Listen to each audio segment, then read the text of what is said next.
That's right, squad. Once again, Hydra Nation are going to be dragged out into the town square and called to account for their sins of being the most dominant team in North American Deadlock. This is the Deadlock Fight Night for North America, powered by Intel, and our money match, Jason Kaplan, is just around the corner. $1,000 of prize money on the line, and we're all hoping that perhaps this Llama Lords team, after winning a map last week, can continue to close the gap on Hydra Nation. Yeah, I'm around a corner, but my nose has already arrived. Hydra Nation, it's about what team can potentially take these boys down. They have shown they've dropped 2 maps so far in DFN history, once back to Llama Lords in DFN 6, and then once to Llama Lords last week in DFN 10. Just about what team can finally put that final nail in the coffin, the sword through the heart, and just take down the Hydra. And honestly, look at the way Llama Lords played. I have a little bit of expectations on them, but I do kind of worry yet again when it comes to like hero pools. Can they flex enough to what Hydra Nation could potentially take away from them? I think that was part of the discussion that, we were starting with, of course, our analyst, Jake, who will be joining us here on the show momentarily, where there's a conversation about how deep those hero pools are for Hydra Nation, and also the fact that, and I quote Jake, they're willing to sacrifice some of these individual positions in order to have like an overall stronger composition. Like maybe they're not putting some of their star players in like overwhelmingly dominant lanes because they don't need to. Once they get into the mid game, they find another level of synergy just out of their composition. Yeah, and we talk about like the macro differences, how EU just has like much stronger macro overall. I think that's why Hydra Nation has been so dominant, is that they actually have really good macro. I don't think it's like that far behind like the top EU teams. I think that's been the reason that they've been so consistent, is that they're just always out macroing. They're always having better lane pressure. Even when they do lose a fight, it goes against them. They're always like getting something somewhere else on the map. And that's why it feels like they're just inexorably growing and growing and growing in their lead. On top of that, when it comes to the mechanics, when it comes to the laning, they can also blow a game out of the water, right? If they have a hot start, they can just as easily take over. I do think though, Llama Lords, if they're feeling themselves, they come out hot, if they can continue playing that strong macro game, maybe getting something like a Mirage in the lineup to enable it, that could be a key to success. I think to beat Hydra Nation, you've got to be able to play the macro game at least the same level that they do. Getting an advantage on them, that'd be amazing. But honestly, I just have yet to see a team that really has those lanes pressured as much as Hydra Nation does in NA. I mean, getting to the point where you can't compete with the macro level is already a difficulty in itself. Just because you can, like you said, be blown out in lanes. And it comes back to like what you can play comfortably. I'm looking back to like last week when, again, Young Calc was forced to play on Kelvin. That's not the kind of player that I'd ever want to see playing Kelvin. Naked, I mean, we saw you could play Calico here, and you guys were quite happy with how he played support Calico. But you take away his McGinnis, and if he doesn't play Dynamo, again, you're forcing him to play something he's not necessarily as comfortable on. And I talked to Listic actually last week about how like over time people really need to start increasing their pools, because you can easily just have things taken away, especially with the limited amount of heroes we have, and of course the double bans for each team as well. Yeah, you really got to have that deep pool, and you really have to be able to play everything pretty much the same kind of level. Because not only obviously you have more bans, but there's just more overlap as well. Like there are like a large number of like the hotly contested heroes. There always will be, like, your Wraiths, of course. We've seen so much of that picked up. Viscous as well, been really popular. I want to circle back to this discussion, because Hydra Nation are a team, if you wondered what the function, I guess, of the Shiv was in the previous game, you're probably not alone. But this is the team that I think that's one of their most picked heroes, especially was last week. They tried to secure it whenever they could, and it wasn't really contested. But what is the function of the Shiv supposed to be in the meta right now? Like, what are we trying to achieve there? And what should we be looking for? It's a bit of a signature for Hydra Nation. I mean, I think when Hydration plays it as of late, I've seen a lot of the spirit damage, going for escalating exposure, decay, being that like long-term poking, spamming hero, and just kind of being an unkillable frontliner who comes in, starts casting knives on you, maybe putting a dash on you, and then something like return fire with all the lifesteal Shiv builds into. He just feels like, you can't quite, damned if you do, damned if you don't. If you don't deal with him, he's going to be pounding you with those daggers and just like slowly bleeding you out. And if you do try and focus him, he's going to be tanking through all that damage, dealing with it, purging it off, or life stealing it back up. So honestly, sickest Calico all ever, guys. Nice job. Bam. We are back. We were talking very briefly about, like, I guess what the function of your Shiv is, or the problem with the damned if you do, damned if you don't scenario, Jake. Because if you just leave him unattended, he is going to ruin you. But he's also impossible to burst down because of the deferral of the burst damage with his 3 ability. Yeah, and that's historically why I think Shiv has been really good. Is he gets in, he creates a lot of damage, but also doesn't mind frontlining to the extent of like, you know, being that human ward, getting vision on the enemy player, so the rest of your teammates who might be a little squishier can see their target before they commit in, can kind of take the position that they want to be in. But in EU, seeing the character go completely unpicked does put some questions in my mind. Whether Hydra Nation have the same read.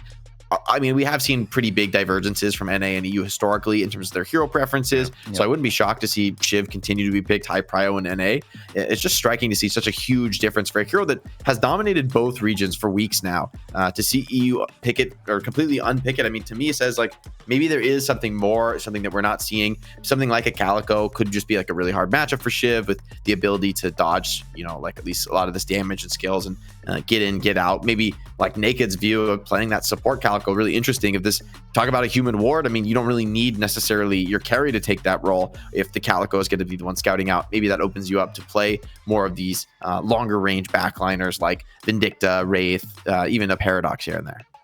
You know what's funny, Jake, because you were talking about the difference between like EU and NA. There's only one other player who's played Shiv as much as Hydration's played Shiv, and that's Hardeki, who we haven't seen because he plays with Pulgula Scumbria. But that's it. Like everyone else is like once, twice, demob with 3. But Hydration is so far ahead of everyone when it comes to souls per minute on this as well. I mean, he's at 1329. And then Hardeki's at 1100. Like obviously there is gonna be some sort of skew because Hydra Nation are winning all their matches pretty much. Or no, they are winning all their matches. But I think it also goes into what you were talking about with Hydra Nation, that they're not afraid to lose a player because they have pressure around the map. If you have Hydration push a lane solo and he gets ahead in souls, which typically with the pathing he does and all the boxes and crates and the last hitting he's doing, he will be ahead of anyone generally when it comes to the team one-on-one. So you have to send multiple players towards him. And when that happens, that's perfect opportunity for Hydra Nation to start taking some objectives against you. So it kind of fits really well with, I think, the way that you're talking about how they play. All right, we would, you know, throw with some fanfare, introduce his Hydra Nation roster too, but after the 11th time, I've said the name so many times that they've started to lose meaning, like ambulance. Say ambulance 20 times and get back to me. It's like that. It just doesn't, I don't know what any of the names mean anymore. They could be anything. Let's jump into the draft and see what the plan is going to be here for Hydra Nation versus Llama Lords, our undefeated team here in North America. Eyes on the bans first. I mean, we have obviously seen, you know, like obviously Warden banned away. I do think, you know, we're not going to see much Sinclair. We sort of discussed that earlier on. Viper's also not really a go-to, but tons of Calico. Seeing her coming out first pick, and a lot of occasions she's really highly valued. Whether you're playing like this bruisery, you know, sort of high sustained frontline threat that takes attention away, or like we saw just now, Naked playing a bit more support oriented, where you bring the utility in the form of the items and still are quite a nuisance. First ban, Calico. Llama Lords don't want to deal with it. Yeah, we've seen, I think Calico, Vindicta, and Viscous for me have been like the top prio first pick / you know, going down in the first ban phase. So curious to see which of those 3 ends up coming through with how much prio has been given to it. Paradox, another super high pro character, the one that feels like is rarely banned. I think Paradox is very fair. You know, it's like, it feels like if you do get COD swapped by Paradox, it's kind of like, oh, maybe I was out of position. Maybe we couldn't punish the Paradox for her, you know, being so swapped so deep on you. So curious to see. Is interesting going to be the Warden ban from Hydra Nation. I mean, I guess both teams banning this against Llama Lords, and maybe just feeling that Llama Lords is very comfortable on the Pyro. Who is the Warden player on this team? Yeah, I actually don't know who the Warden player is on this team. I'm trying to think about it when you mentioned it. So I don't know why it's actually been a targeted ban unless it's a throwaway ban. I mean, Warden's just a strong character, I think right? Lord and M does play the Warden, if I'm not mistaken. I think we've actually got 3 games. I think we might have 3 games for them recorded on it. You double check that. Here's the shift though. Yeah. Again, at first pick. I mean, that is the contrast between NA and EU's take on that hero is quite astounding. But that is going to be picked up very quickly here for Llama Lords. What blows my mind with this, Jake, though, is there's so many other strong heroes you could be picking, like your Vindicta, your Paradox. If you're picking Shiv to also deny it away from hydration, obviously that's a great thing. But you're leaving them like Flick to pick up Vindicta, or even Leftfoot to play Vindicta. You're leaving them Paradox for Flick. You're leaving them like so many other strong choices. I feel so Vindicta Viscous is, or yeah, even Paradox Viscous, Paradox Vindicta, those 3, getting 2 of them is a pretty big deal here. But like you said, I mean, as this has been a staple for Hydra Nation, I think Young Kalk is a confident Shiv player as well. I think he'll probably consider picking this one up here. This is go ahead. Rokane pick. Rokane very much likes to go solo lane here with the Shiv as well as the Yamato. That's a good point. We could even see Arrows come out again with Young Calc having a really strong game on that in the last series. Curious to see where Hydra Nation go. It is the Vindicta who's been banned first all day. I like this pick. I mean, Vindicta, it just feels like you have a potential to just end the game at 25 minutes. And Vindicta has a great game. We've seen people even hold points for just full maxing the ultimate as fast as humanly possible and just getting like a ridiculous, unattainable soul lead off the back of those last hits. That's scary going up against a team as good as Hydra Nation, right? They have a really scary ramp to get online here. After is it a Vegas pick? So Vegas is a flyer like master, I think, as EP was saying. So it could be going. I mean, the thing is, Lefo's played it, Flicks played it, and Vegas have all played it. So I would definitely assume it's gonna be going Vegas' way this time. But what I'm worried about is if you pair Mo and Krill with this, if you're talking about, as you're talking about, Jake, the snowball potential, you also has Mo and Krill, and Vindicta is almost guaranteed to get that finish as well. And we saw that work so well for Aegis Aurora over in EU when they were able to take the title. Yeah, especially when Vindicta can like stake somebody so that Mo can close the gap, and then you got like an Alk Fire on the target, just like a really synergistic build here. Llama Lord's gonna respond with Mirage and Lash, so global presence from Mirage and then the pick off potential from Lash. I could see this working really well, but I'm a little surprised to see Viscous being this low prior for Llama Lords. I feel like it's really strong against something like a Shiv denying that snowball reset off the ultimate. And we know how good hydration is on Viscous as well, so it's like definitely up his alley. Vegas but there's so many Viscous players on that team. Yeah. I mean, Vegas is like the Viscous and Flyers player, right? Yeah. I was thinking maybe they're holding on to it because they want to decide: do we want to go Mo and Krill, or do we want hydration to play Viscous? But then again, I mean, with having so many people who could play it, do we get the Lefo Yamato? I would be about that. That is pretty dirty. Okay, again, a lot of these. There's a very strong solo lane. Like we might end up getting like the Yamato Shiv matchup here, which is one that probably Rokane is pretty familiar with, probably even piloting from the Shiv side. But we saw what Rokane was able to do in the previous game with the Yamato that got out of hand, and it's a Viscous ban. Okay, I mean, obviously Viscous can counter Vindicta by like saving the person you're trying to snipe. So to me, this also says like hydration's most likely going to be. I can't even say most likely Mo and Krill because we've seen him, the damn man, play Dynamo before and be successful with it. So like, what can't hydration play is the problem. But I think that's also one of the things, Jake, that Hydra Nation has advantage of over any other team in NA is the depth of pools that all the players on that team have. It is ridiculous. You can't ban them out. You can't outpick them. They're always going to have players on characters they're very comfortable with. Yeah, I think this does set them up well for a Mo and Krill pick if they want to go that way, right? Banning the Viscous, banning a really strong save. Mo Krill, you know, as we talked about the combo with Vindicta, you've got the Yamato on your team, so you don't need to worry about it. You know, by picking Mo and Krill, you deny that pick to the enemy. Although Hydra Nation historically, I think, has drafted a little bit greedier. Then again, with Vindicta, it could just be too perfect of a spot for Mo. No one builds an empire without you say that, although they are like, I mean, this is, I would say they're definitely going for a high ceiling with this Wraith pick. Yeah, they've drafted greedier, right? I feel like they've not always gone for like those standard structures of like, like get a good front line or make sure you've got the highest prior support picked up. But like we talked about, they are willing to, sacrifice some positions to allow other players to sort of poor succeed. Quig. There's also the potential thought of get my pick. There's also the potential thought of Vindicta being played as like a sort of a support role, going with the Echo Shard into like double staking people with the Alk Fire, or playing around like a little bit more spirit damage off the bird. And we've seen Rescue Beam even for Vindicta, pulling people up into the sky to save them. So I do think, I'm not necessarily expecting that, but I do feel like Hydra Nation's draft, they do have flexibility about how they go about continuing on. Do you want a hard commit on Vindicta as like your core carry? You can kind of see, I guess, how Llama Lords draft, if they feel like that is where they want to go, where they want to put their eggs as far as committing. Could just be Vegas, playing a conventional carry on Vindicta, but they have the opportunity to hybridize it if they need to. Oh, we got him a Guinness. This is why I want to see like a land finally of NA versus EU. Like I want to see how EU teams deal with the depth of pool that everyone and the flexibility that everyone on Hydra Nation has. That's what's kind of insane about them as a team. I feel like actually, if we're talking about flexibility in hero pools, they are by far the best team in the world compared to EU and NA for sure.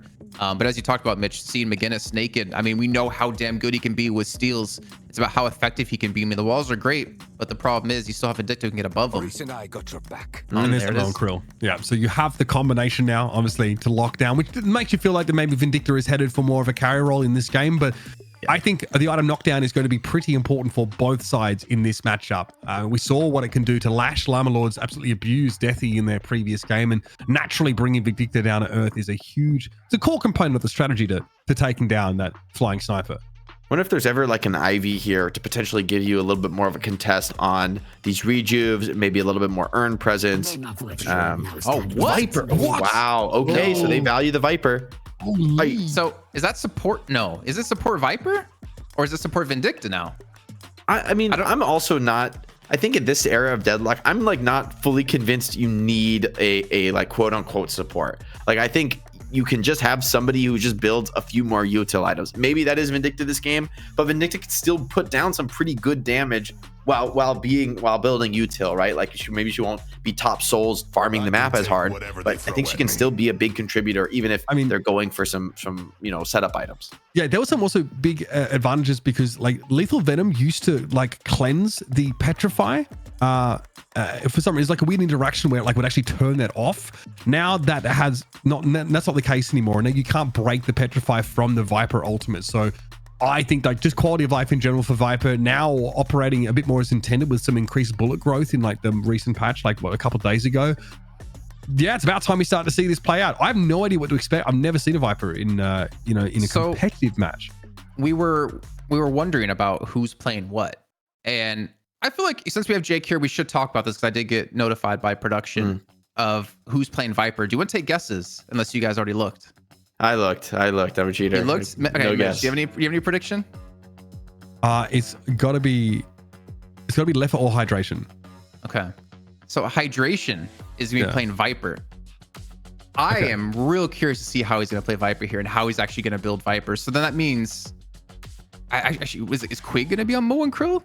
Yeah, probably. I mean, one thing that I think is interesting with Mo and Krill, we talked about how Mo and Krill is a great setup for Vindicta. I mean, Viper, think about Viper, right? If you've got somebody hard locked down in an individual position, Viper probably has the highest damage burst in the game, just the raw slide in and just absolutely melt you down. Like even somebody like an Abrams in the late game, a Shiv in the late game, maybe Viper actually has enough damage to overwhelm those conventionally, too tanky to initiate on heroes with the help of, you got Wraith Lift, we got Mo and Krill, we got Paradox Swap. We got 3 pretty decent setup ultimates for things like Viper and Vindicta just come down and break the pain. That rank and then honestly, so a surfeit of options. And then Yamato, I feel like this is a great spot for Leffa to just be like frontlining aggressive Yamato, not necessarily relying on the setups and just being that guy getting in the enemy's face, forcing attention on himself. And then with the shadow transformation, with Leffa's individual skill, I think that's a pretty scary combo to be going up against. I'm psyched for this. We're going to see Viper for the first time in Deadlock Fight Night for North America presented by Intel. It's Hydra Nation once more defending their title as Kings of the Hill, as Llama Lords once more nipping at their heels, but they're going to have to deal with quite the interesting composition here from the Hydra Nation side of things. Again, not what we would call a conventional comp. They're not really cleaving to any norms necessarily. We have, the Vindicta. We have, of course, Mo and Krill, a lot to lock down for the Vindicta. Viper, bear in mind, at rank 3 of that ultimate, because you have to hit people to petrify them normally. But once you hit rank 3, it just petrifies in an area and petrifies for longer. So it's like 3 seconds of being locked down in an area. Devastating. You do not want to run into that. Yeah, and actually, I'm maybe curious. Like Jake, do you have a lot of experience on Viper? I know you mentioned you played her quite a little bit and were able to like really abuse her early on. But I'm curious, like maybe the build paths you can go in with Viper and what you potentially expect to see when it comes to skills. Yeah, I mean, we see a lot of like just full commit on attack speed on Viper, since you're going to be sliding and have infinite ammo anyway. You just go like insane attack speed, and then late game you get something like a lucky shot online, and it's like kind of out of control how much damage you just raw gun damage you do, clearing objectives. Probably the fastest objective clear in the game, almost certainly it is when this hero gets farmed. So I expect to see Hydration go for a classic build where he's going to get farmed as hell and just like have every single gun item and then just absolutely smoke objectives, smoke towers, and then the enemy team is gonna have to CC him, gonna have to shut him down. Once he gets unstoppable, that's when I think he can really get it going and just dive into the enemy team with the help of those stun setups we talked about from Quig, Flick, and DMB. Yeah, I mean, great point. Not only are you getting the spirit and bullet resist, when you're sliding, but when you have unstoppable, you're basically, you really can't be dealt with there at all, especially because, of course, infinite ammo while sliding makes you a real threat. We're going to check back in with Jake, of course, at a couple of key junctures here, but now a closer look at the lanes. Rokane solo laning, but actually up against DMB here. And the McGinn is already starting to be a bit of a nuisance here, but Naked is hit by that carbine and is forced to respect the damage output. Hydra Nation biting back here in this lane 3. Bro, they went for a two-man gank onto lane 1. Hydration actually is going to be going down here. In the meantime, that's over towards lane 3, but they went for like the big rotate to try to go for an early kill into Rokane. So we could see DMB potentially snowball the lane here as he's playing the Wraith. And already off the bat, I mean, we have 2 early kills going the way of Llama Lords. And I obviously we had some questions about, you know, the picks necessarily with the Viper coming into play here, but Llama Lords showing doesn't seem to matter. They're not too phased by it. Yeah, Calc went ham. He died to a Guardian there, so not the end of the world, but a lot of action across these maps here as we'll see Calc return to that lane 2, of course, and Llama Lords definitely have a vested interest in trying to keep Vegas as quiet as possible, along with Hydration. So expect to see a lot more activity here from Lord and M, for example, and from Calc, looking to try and set up these ganks, these you know, high initiation capacity heroes. Like, look at Quig. He's already headed back towards lane 1. I don't know if that was just to escape a potential chase out of PayPal, but again, they're going to be here and they're under tower. Yeah, they're really trying to shut this down a little bit here. DMB just shrugging that one off for the time being. Yeah, Arkram and Rokane both very low, so the laners of Hydra Nation are causing a couple of issues. We're on board with Calc here, who wants to try and gank this lane number 1. And this is obviously lane 3, where it's only Lord and M that sat there. Calc pushing in. Quig, though, causing some issues now. Card whizzes overhead here, getting pretty messy, but Calc needs to be careful. Oh, try and shrug this damage off, but again, the melee always hits deep. That's going to be Vegas and DMB falling. Calc gives up his life for it. He baited the parry actually with the heavy melee there. Instead, he actually hits a minion instead, then goes back and is able to help close out the kill, but still just be a 1-for-1 trade here over on this lane, as DMB is going to be coming back to lane here in a few seconds. Yeah, Quig hanging around a little low. Does draw PayPal across the map. A lot of action as well. In lane 1, yeah, it's a 2 versus 2 right now. Rokane doesn't really want to try and push for this anymore, though, as Quig is healthy enough, and DMB, of course, is always a legitimate damage threat. Back over to lane 2 for the holiday. Lane 4 now is going to be rejoined in just a moment by Flick. Arkhammer, of course, once again on this signature Mirage pick. Llama Lords always prioritize. Didn't know we were doing the 2-1-1-2 strat here. As we see 2 players in lane 1 and 4, it's going to be Vegas to go down here as Young Calc helps get the kill with PayPal. And again, like, Young Calc's not a person you want to see get started, and well, the Vindicta's not someone you want to see necessarily get behind. He's down by 1k compared to Young Calc. But we can see Hydra Nation like really respecting Rokane on the Shiv, really trying to keep him under wraps and under control, making sure that DMB does have a strong start here in this game, because DMB is actually one of the players on Hydra Nation who does a brunt of their objective damage, a lot of their split pushing, a lot of damage as well. So he's going to kind of be off by himself. Getting him a good start here on Wraith would definitely be what they need to make sure to secure this first map. It means that Vegas gets sacked to a degree, though, because Quig is basically living in this lane 1 right now. Let's draw PayPal across. You notice that that now just creates a very odd situation where it's like a Vindicta versus Abrams in lane 2, but a lot of bouncing back between those 2 lanes is you know, Hydra Nation do, like you mentioned, want to get DMB really rolling here. Quig's been able to get a lot of value out of their roams just in terms of, you know, kill involvement, since they're up to about 4k souls here, and the ultimate online as early as they do is pretty critical. Yeah, quick hit in 4k, like that's what facilitated the kill against Rokane, which is pretty massive. Now DMB, he's gonna have telekinesis, so if Shiv comes back to lane, then that potentially could be another kill. But as you can see, they're gonna be trading things up here. So it's gonna be Rokane up against Vegas over in lane 2. Naked, in the meantime, was able to get a kill yet again onto Hydration here, so that's 2 deaths for him, unfortunately. I mean, again, that's the power of 1 stun. A great little paradoxical swap, but he's still going to follow either way. I mean, it's a 1 versus 2. I don't like Flick's odds there, and that was a tough situation there for Hydra Nation. I think they already lost 1 player over there. At least Vegas is able to trade things back. Got rid of Lord and M. Maybe with an assassination. Here's the telekinesis getting popped here, and that's why Young Calc wants to get aggressive to dissuade any potential follow-up there by DMB, and it seems to have worked. For now, though, this 2v2 lane in lane 1 is very volatile. Technically does have a window of opportunity here when Quig does have his ultimate online, though it is coming up in about the next 10 seconds. You can see we're at lane 4 now. Yeah, and in comes Lord and M. He reels to start this fight, but he's drawn out the Shadow Transformation. Was that what they were looking for? Probably not, but at least they're not going to be subject to it in an all-in fight. And there is so much pressure here happening behind the Guardian, and there's nowhere for DMB to go. PayPal pushed so deep there, and isn't ready though for the assassination that comes in as Vegas has arrived, getting some souls for himself now. The combo gets used on Young Calc, but Vegas isn't really there to follow up with a big burst of damage, and now Young Calc could be dangerous. He seems to just want to get out of the fight though, as Vegas still has a charge of assassination, and that's a lot of souls with 2 assassination kills. Vegas is up to 5k. After being behind so much, Wall there's going to be catching out Flick now as Naked starts to put this pressure down in lane number 2. 3 Sapphire players were there, and somehow Flick's able to extricate himself as Leffa is definitely trying to bark at the attackers. This does leave Hydration alone in lane 3 at the moment, and we've seen what he can do with farm on Shiv just last week alone. I don't know what he's going to necessarily be able to do on someone like Viper, because we've, well, unfortunately not seen Viper just yet. As you pointed out, Vegas just getting a ton of souls for his way with the assassinations. So it's going to be a little bit of a dive here on the DMB, and it looks like he potentially will fall with 136 health, but the reinforcement's going to be here. He's got Vegas off to a side. Quig rejoining the fight as well. Quig not ultimate up just yet, but it will be enough to thwart the push here at the Llama Lords.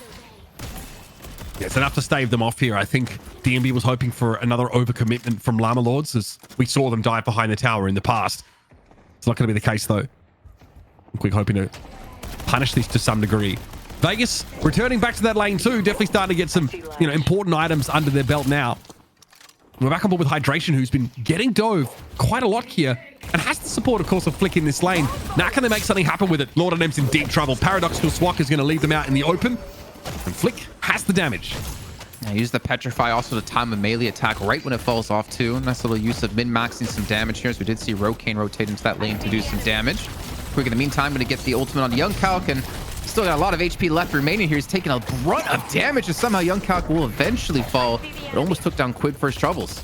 Yeah, I mean, it's still a Holiday to be concerned about now, but Vegas has joined the fight. There's Hydration going down eventually over there. And again, it's not just the combo assassination. It's also combo and then full auto, from this Wraith. You get a ton of extra damage. This Guardian will go down momentarily here as Quig is definitely here to stay, but a Death Slam could be problematic. It looks like somehow DMB was able to get out of the corner and out of that ultimate. Now, though, a very, very low Lord NM is only going to be able to get the Mo and Krill, and is bleeding. A Guardian, of course, still very, very low. PayPal can't do too much about this except try and clear the minions out in front, but that's just too much to ask. They got rid of DMB, though. That's important. A couple cheeky shots and able to pick up with the Wraith. Yeah, you saw if Vegas was sticking around, he wanted that kill onto Lord NM. He knew how low he was going to be. In the meantime, a fight going to be on lane 4 with Arkram. He's going to be punished here. Going to be Paradoxical Swat right back into the Yamato. And Leffa should be able to solidify this one in just a second. You can jump all you want, but eventually Hydra Nation will have their kill. And 41k a piece, though. I'm actually kind of surprised. We've seen a lot of action non-stop here across the map, and yet both teams just coming out flat even. Yeah, I mean, it's, it's sort of worth taking stock of objectives here, right? We've had a trade of Guardians. So both these two teams very active. We've seen across the map 21 kills in total, most of them for Llama Lords, and yet Hydra Nation have been able to maintain parity in terms of that objective count. The decay comes in. Cold Front, of course, getting picked up here for Lord and M, going to make those, initiations a little stickier. I see, Lash. You can see Enchanter's Barrier and Combat Barrier picked up for Hydration. Be curious about the abilities going for. I mean, pretty much necessary items to just survive in these fights. Managed to get the kill with the Toxic Venom at the end there onto Rokane. I think it was a Power Slash, and then so the Power Slash came in, I think, by Leffa, who's quietly getting pretty farmed, and then just the Poison Ticks finished the job. But because I'm pretty sure Lord and M was Rokane rather was quite healthy at the time. I guess the Poison Ticks are a problem for Lash again, because better at dealing with burst damage than that damage over time. Well, the damage on the Rokane, I mean, we talk about how like Rokane can deal with a lot of burst damage. The thing is, like, the Toxic Venom proccing on the HP that you're based on can easily be a way to finish off a Shiv who's very low on HP. Let's say Garden's gonna be pushed here onto lane 3. Lord M's gonna be able to escape here with some good movement. Some pretty good tech here. In the meantime, Quig has been able to pick up the urn. He's trying to run it over to lane 4. They're still after an M. Okay, I don't mind the whip there. He ends up TPing midway through the fight, so he's out of the action and still, close enough here to be relevant when it comes to that urn turn-in. We're going to be keeping an eye on Vegas here as time goes. Of course, started to get some of those more important items picked up. Okay, and we're seeing some spirit items invested here. Hydration also going for a little bit more survivability. Also, interesting, high velocity mag picked up, even though he already has pretty high rate of fire, high bullet projectile speed. I mean, as we talked about right before, as long as you're sliding, you have infinite ammo. So more speed you get, more attack speed, the more damage you can do in the end. A little bit of an ultimate over onto Naked, who's still very healthy on HP as he's trying to get the Urn turn in. He's still going to be on the ground though, and I think Naked's going to be able to try to turn it in, but he actually gets meleeed off and instead gets dropped once again. Yeah, he picked it up and then had to drop it down pretty much straight away. Flick's the one that actually ends up turning in the Urn. This is such a messy game. I've got to contrast this with the EU games earlier on, which almost seemed to have like strict rules of engagement. This is just an all-out, no-holds-barred brawl, folks. There's pressure now towards the Walker. That's been lost already. Okay. So at least Llama Lords able to get some value there in that lane number 1. That is a pretty crucial pickup. But again, that really is just trading. Hydra Nation already get one of their own. And Arkram is not getting away from Left's pressure. 11k for Left, as you said, kind of silently farming up here. To be fair, PayPal's gonna be on 11k, Young Calc on 10. But, you know, one thing that Jake really, you know, pressed on was this fact that, like, how good Hydra Nation are as a macro team. And a lot of other teams in NA haven't been able to rise up to that. But Llama Lords, I mean, looking pretty good considering. I mean, even though there was a bait of the Urn over towards lane 4, instead they go for the push on the lane 1, getting the Walker, and getting them one more away from getting their first flex slot. Whereas Hydra Nation, they only have one Guardian down. So they're really falling behind at the moment when it comes to the macro game. And obviously that flex slot, which is going to be very valuable the more and more gold these teams get. Decent point in chat there that high velocity mag builds into pristine emblems. So even heroes that maybe aren't trying to fix their like farming in lane necessarily still want to pick it up at some point. That was well pointed out. You're 3 plays here for Llama Lords. What's that? You're reading chat while you're casting. I see it in the corner of my eye, yeah. No, dude, do you do that a lot? I mean, do you know who I am? I could read the Iliad while I'm casting and still get it done. Calm down. Come on, bro. Here's a paradoxical swap here. Problematic for Arkram. You're not getting out of that one. That behind that time, although elsewhere Death Slam did go down, but Arkram, there was just no help for them whatsoever. So yeah, an attempt at repositioning here for Young Calc. Lefano was all over him like moss on a rock. Nothing he could really do about it. This Hydra Nation comp now really starting to get out of hand. That's DMB obviously in the fight without even having to make use of telekinesis. Just trying to keep people off this Walker right now as a heavy barrage comes in for Naked. Wants to try and lay down some of this pressure as well. And there's the combo. Roque nowhere to go right now. Locked in place, but still healthy enough. Again, able to shake off any of that burst damage.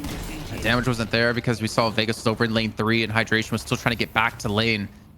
I mean, Llama Lords, I'll give them the respect. Like, they're starting to really try to push these objectives and push, like, the more macro side of this. But Hydra Nation are so used to playing macro oriented, they know how to kind of counter this style and punish you for mistakes. So if Llama Lords, if they're not careful, the aggression that they're trying to go for right now can easily come back to bite them. And I really like how Hydra Nation not really losing their cool either. They've been in situations like this before. They're up now 2k, even though they are still going to be down that one Walker, as they picked up 2 Guardians for themselves. A great charge on a Vegas, but not a ton of damage being done just yet. He will fall. Very dead. I mean, the Death Slam into the shoulder charge is a recipe for disaster for the Invictor. That's brutal stuff. Looks like this might be a very difficult situation once more for Arkram to escape from. Again, at least have to use the Tornado for that mobility, but they're on the chase. DMB able to pick them up eventually. Still a lot of fight to be had here over at lane 2 as Hydra Nation look to reinforce from lane 3. They're going to get their hydration a little bit low right now. Look how, I mean, ever present in these fights Rocaine has been. Lord of Name is down though, so that engage potential is off the table, and here come the reinforcements. Flick arrives and Rocaine makes a swift exit. I think one thing, I'm going to see ultimate here. I don't know if the back is going to be in just time. You should be relatively safe. One thing that Hydra Nation I feel like lack though is wave clear. Because they really don't have a lot of wave clear. Yeah, you have Flick's one ability. I mean, that pulses, the pulse grenade, but that's not going to clear a wave necessarily by itself, and he has to be there. Leffa, yeah, his power slash can do some good damage to clear out a wave. They have to kind of align for it. And then DMB, you don't want to be using your cards to clear waves. You want to be using them to kind of poke. So one thing that Llama Lords are really able to do well is put pressure on these lanes, because they're always going to have a wave with them. And Hydra Nation can't really respond too quickly with that. Some key items coming up here. Warp Stone for the Invictor. Tesla Bullets, of course, for DMB. Improved Spirit as well for hydration, going towards that Spirit build, and also with the combat barrier, because there's definitely a sense that everyone is looking in the direction of the Viper early on. Sharpshooter up here for PayPal, so Holiday definitely at least wants to have some sort of a gun build. We'll check in properly and see just how much of an investment is being made to that effect by PayPal. I trust them. That's fine. We've often seen them on the Mirage in the past. Okay, telekinesis gets thrown out there pretty quickly, and your boy Calc ain't gonna map his way out of this situation. Up into the sky there goes Lord and Ember. There's really no engagement to be had right now as all of Hydra Nation groups up here in the mid-boss direction. 1 or 2 more casualties means that that's definitely going to be on the table. And there it is. With 3 kills, Hydra Nation surely should be able to play off this, although it's a little bit scary for Vegas. Needs to drop down and rejoin the rest of their team and help with his boss. Yeah, for sure. It's going to be a mid-boss. I thought that was PayPal for some reason playing Mirage. He's off by himself playing PvE here. Again, over towards lane 4. That's going to give him another flex slot. And it looks like they might try to contest this mid-boss, but they only have, what, 3 players in the vicinity. Young Cal's going to be coming back as quick as he can. He will have ultimate online, but he won't be there in time to stop it. It should be going Hydra Nation's way, but we're going to see the dive come in. The parry as well, but DMB's going to lock it in, and Hydra Nation going to get that for free. Yeah, Rokane hit a big assassination shot there, even if it wasn't, I think, what finished Rokane. It made it impossible for them to go for that steal. So Hydra Nation, things are proceeding apace. It's been very messy start to the game, especially with, you know, like, just, I guess, how dynamic Llama Lords have been, you know, crossing in between these lanes. Tough for Hydra Nation to execute their game plan when the game has been such in flux. PayPal here very low, though, and see them obviously by the secret shop getting caught out in the end by DMB. And that's keeping Llama Lords perpetually staggered out, which means, Jason, all of these objectives are on the table. I've got to get Jake in here real quick because we've had a very messy start to the game and even an erm take here for Llama Lords. But Jake, seems like Hydra Nation are finding an antidote to the chaos. Yeah, and I think that just comes to like being tried and tested and being like cool, calm, collected. Like I think they're a team with a really good head on their shoulders. And obviously, when you have things kind of go against you in the beginning, you have to kind of figure out the way to bounce back. And it's mostly just been like Leffa farming up 18k hydration, even though he's down to, well, he was killed a lot early on. He's still tied up with Leffa when it comes to souls. So you know they're going to be very good at, you know, keeping up in pace, even if they fall behind early on. I think it's more of like Llama Lords making mistakes. The push onto the lane 2 Walker just netted them with quite a few too many deaths that has allowed Hydra Nation to kind of get themselves back in. And it looked like, Jason, it was incremental edges, I think, that were found by Hydra Nation in that sort of furious exchange of resources that got them ahead. But they are behind by a Walker. So mid-boss did get picked up all really good, but they do need to manifest that now into an objective advantage across the map. And it's what they're looking to do here in both lanes 1 and 4 simultaneously. That Urn awful close to the turn-in location here in this very same lane. But in lane number 4 here, it looks like Hydra Nation pulling back here. Quick, the last person to vacate the area. We might see more of a group elsewhere. Leffa, though, taken down here in lane number 1. Vegas, can he even the odds? It was Laudanum eventually going down. Decent amount of damage at least being put here, but no opportunity to go for an assassinate there. And Naked looking to wall things off to dissuade further engagement. So they initially had the man advantage for Hydra Nation.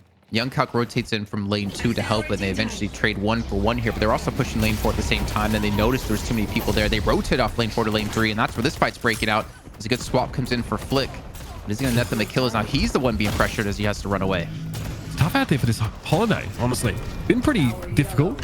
Interesting itemization there as well. So yeah, definitely some of those gun items getting picked up. But now, obviously, those key objectives is something we're still looking at. Still 3 walkers up here for Llama Lords.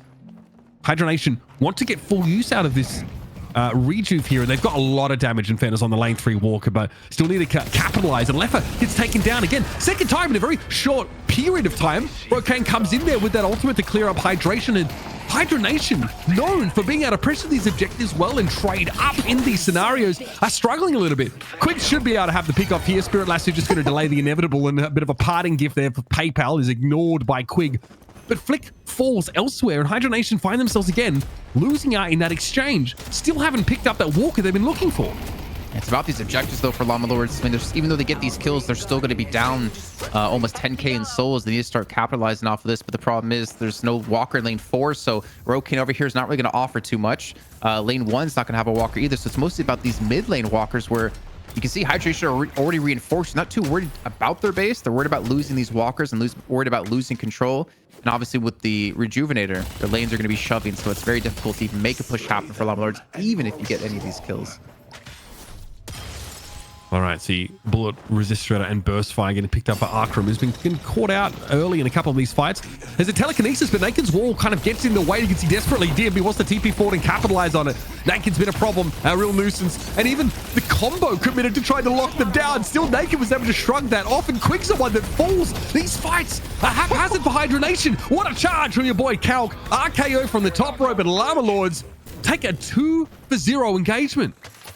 So they're going to try to run the urn here, try to claw back at this lead. They're still down by about 5k.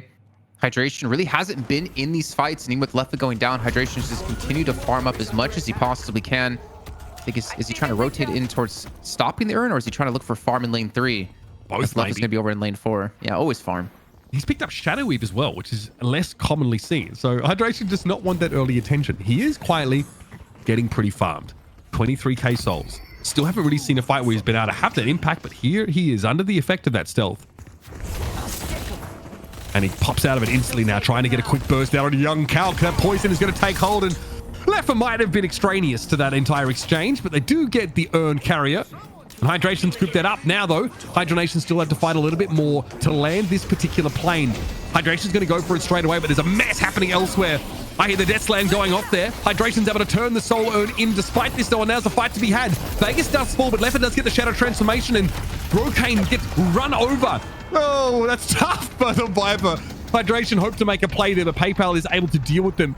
Still, Hydra Nation walk away from a 2 versus 2, having been able to turn in the urn. They do have a lead, and now I think there's some serious pressure headed the way of Arkram, is trying to fight back with those pistol shots. Eventually, though, you have to imagine he gets run down, but Naked throws a wall up there, coming to the rescue. Leffa realizes he might have been denied, but Flick comes in to get the secure. And Hydra Nation will have to back up eventually. Eventually? With this. Yeah, I don't know. Young's looking for the charge. It's not going to land it, unfortunately, for them. But this was like a disadvantageous fight for Hydra Nation, because they did have DMB pushing lane 2 for the majority of that fight, able to get a second walker, and then, of course, netting them a flex slot here. But Hydra Nation were fighting at a disadvantage. I mean, Hydration didn't even have his Petrify up. He didn't have his ultimate online just yet, because he just used it on Young Calc to get, sorry, excuse me, to get that initial kill. So I'm not sure why they kind of stuck around. Maybe it was because of Lord and M, and the Death Slam was able to keep them there and force that fight to actually break out. Colossus got picked up there by DMB of all people, who definitely wants to be in the thick of things when it's time to use that telekinesis. Also, our Chemical Fire finally getting picked up here as Flick continues to build more in that supportive direction. Again, just buffing up that bullet damage is really crucial, especially when, you know, Hydration and DMB are going to be in the middle of these fights. So keep your eyes peeled for that. We have at least a little bit of a lull here, though, now, as finally Hydra Nation were able to push in and take not 1, but 2 walkers in that mess of back and forth.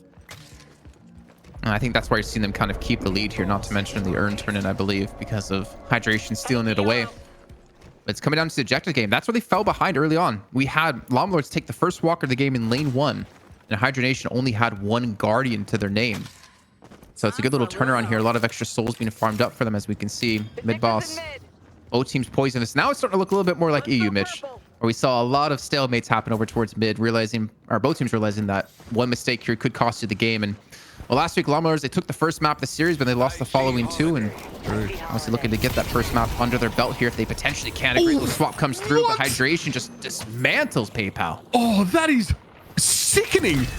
PayPal just ceased to exist. They literally vaporized in front of us. Oh, with the holiday out of the picture, that's a lot of the pick potential taken away from Llama Lords, but there's still a fight to be had here. I hear a telekinesis getting popped, and it looks like it might have been Lord and M caught inside that. They're going after Arkram by the looks of things. Damn, they get caught inside that grenade. That is perfectly laid down by Flick. Really hard for Llama Lords to escape. And now DMB, of course, is hot on the heels. Naked is able to slink away from the fight, but Hydra Nation have got to be feeling a little more comfortable about this mid-boss take now. Lord's been sitting here this whole time, waiting for a steal, even when his team is getting pressured on. And I can kind of understand that, considering they already lost, 1 or 2 players initially. With Naked going down, there's definitely no potential plan of steal from the backside. Oh, How can wait a minute! Together, get Unstoppable! Done, but he's too early. Oh, Leffa gets it. Now the timing not quite there for young Calc. He seems just inches from glory, Jason. I know you've been in that position, mate. So close, and not able to pick up the rejuve. Hydra Nation continue to lengthen that lead. Kind of rude. I mean, it really depends on how you interpret it, Mike. Always the worst way with you. I'm curious with Hydration, though, what he leveled up, what he's maxed so far. It looks like he actually went for his Petrify, because he did hit a 2-man Petrify early on when we saw Lord trying to run away. And speaking of run away, that's what Hydra Nation is doing with this game. Almost 30k in the lead, and we'll be there momentarily, running the urn in the meantime as well with Flick. And this is looking very bad here for Llama Lords. Yeah, surprised they weren't even looking for a little bit more, maybe some shrine pressure there, but they have this urn, and they've got good lane push here behind it. Elsewhere, of course, Vegas is trying to shove things up. Vegas, not the relevant threat that we sort of suspected that he might develop into. I do think Vegas wasn't always able to roam and get assassinate value at times early in the game, kind of kept in place a little bit. He's just running it through. I'm so surprised to see him just go full in like this, but obviously with his teammates pushed up like that, he can afford to go for it. Llama Lords couldn't contest it whatsoever. Yeah, they're just not. I mean, they're forced back inside their base there. They got early warning, I think, off the beginner's turret, but it doesn't do much to slow things down. There's Naked's wall. He didn't actually catch inside. Looks like Quig was on the wrong side of it here. So Llama Lords actually able to get a pick, and that's Naked again, just being a playmaker in his own right. Here's that heavy barrage. One of the base bosses already got taken down, but now we'll see Hydra Nation pivot to a different direction. All the lanes, Jason, pushing in their favor. So you're looking at Lord and M as well here. With no Majestic Leap, it's really hard for him to get a good position for a big ultimate, but then you have to question, do they actually, no, I'm going to say they do have the damage to easily burst down Hydra Nation if they catch out Hydration, they catch out Vegas, or sorry, DMB. Like, you're already taking out a massive amount of their damage. So you're seeing Hydra Nation have to really respect this, especially with Quig down. I don't believe Quig has Phantom Strike. I think he might have Warp Stone, if we can check on that a little bit later on to see if he could potentially stop that ultimate of Lord and M. But we do see the push coming onto this lane for Walker, and this is going to be not, it's going to be gone. It's out of here. It's pretty good. You have all the push tools you need, like the Alk Fire is going to be there just to burn it down. At this point, Llama Lords are essentially out of the game. They have to have like a pretty insane fight with NKD or Naked rather than Arkham respawning, but I don't think that opportunity is going to be afforded them here. Hydra Nation still have 4 players with Rejuve on them as well, so they can afford to be a little bit more greedy, a little bit more aggressive. You can see DMB is just hunting for his next victim. And you can see just how hard he's hitting. PayPal there. Back to Lumbridge with you, sir. Coming out of spawn there, only to get picked up pretty much straight away. So this is a patron knock and likely a game end here as you'll notice the PayPal's obviously respawn time gets cut in half after the patron transforms. So Hydra Nation, though, they're sticking around. NA, baby. Freest Deadlock has ever been. Well, I mean, they still have to worry about Lord and M, who can easily get a big slam into the fountain here. I'm just wondering if he's going to be able to pull it off. It's going to be very difficult. He's going to be bursted down from before him. You still have to worry about the potential petrify that you could hit while he's in the air trying to, channel his ultimate. It looks like they're trying to go for the push. You can see the Patron already losing a lot of HP here, and Llama Lords, they have to contest. Yeah, I mean, we're on board with Vegas, who is not in the pit right now, but the rest of Hydra Nation sure as hell are. Young Calc has had a couple near misses on some key abilities in this game, Jason. That one, the most recent of them. Leffa was under the impact of the Shadow Transformation, but it doesn't matter. The kills come in for Llama Lords, but they cannot peel Hydra Nation off their patron. And Hydration ended up getting her 34k at the end of that game, a legitimate damage-dealing threat. But it was a very, very volatile early game. One of the most messy I've seen, and we see a lot of brawling in this NA region. Llama Lords look like they're up to it, but then Jason, there's that exchange where there's an urn turn in and 2 walkers picked up by Hydra Nation amidst all of this fevered, frenzied fighting. And they have a lead that they just don't give up. I would definitely say the early game for sure favored Llama Lords. Like, they were rotating really well. They were pushing objectives really well. They were up a walker over just 1 guardian taken for Hydra Nation. But then there was just a couple of fights where they just started to let things slip away from them, unfortunately. And from there, it was just a snowball against them. We know, if Hydra Nation, you give them a finger, they're going to take your whole arm, and they're going to eventually take the series against you as well as you get the first map of the series. Is that what they say? You know what? I can make up phrases. I'm in Italy. I'm allowed to do what I want, okay? Did you look out the Iliad yet? No? Okay. Come on. Sorry. I went to school. It was in the US, but I went to school. That's crazy that you razz me for looking at Twitch chat and I see you typing in it. That's actually crazy. Well, the double standard is just crazy, bro. You're talking about reading the Iliad, but I was going to say, I feel like you're more the type of guy who reads GQ magazine, but then I see what you're wearing and I know that's not true. Bro, I had people gassing this outfit up in the chat. That's crazy. You know who loves this outfit? Jake. Let's bring him back in, obviously, after a pretty crazy game number 1, Jake. I mean, I'll be real, like, it's hard to keep track of, we have the best observers in Deadlock. And I still find it very hard to keep track of all that back and forth fighting that we saw at the start of that game. But Hydra Nation, as they always do, they are the one that emerge and still standing as the smoke clears. Yeah, and I think Hydration did a great job that game, kind of being a backstop for the team, getting really farmed, and he just hits that point with Shadow Weave as that pickup. Love the pickup of the Shadow Weave, just giving you that insane ganking potential, showing up, turning a few of these kills. Some of those big petrifies were pretty instrumental in the late game team fights. And it's kind of the story we've seen before with Hydra Nation, right? Like, their ability to split push. We saw DMB taking tons and tons of objectives in the mid game off the back of those team fights. And, Llama Lords, we know they've got the death match from an individual level to win some of these fights and to come out of the early game decently strong.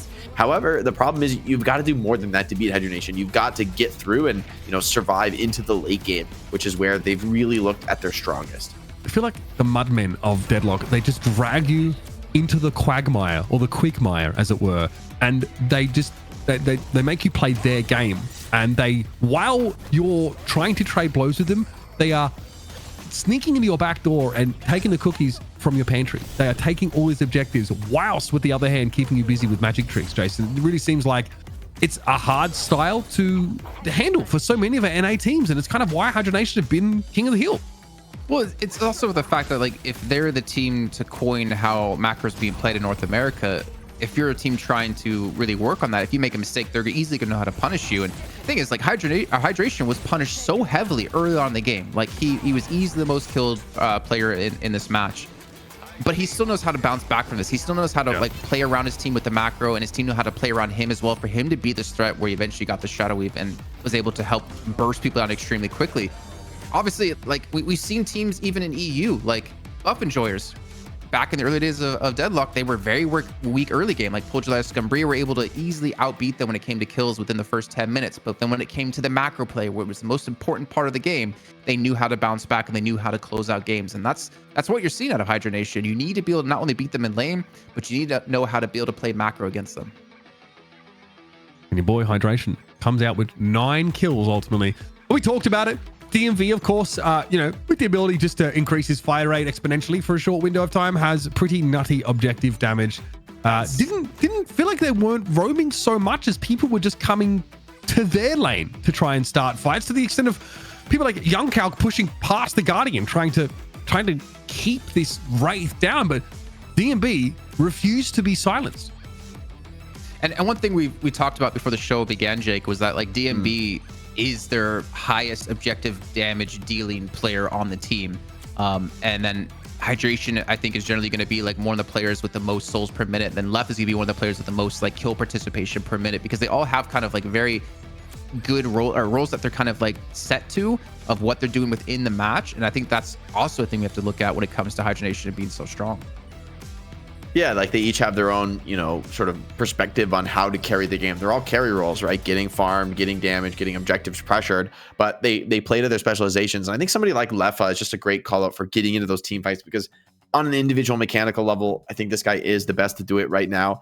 Put him on something like the Spirit Yamato. He's just not missing on his skills, right? He's just so consistently pumping damage, pumping bursts in the team fights.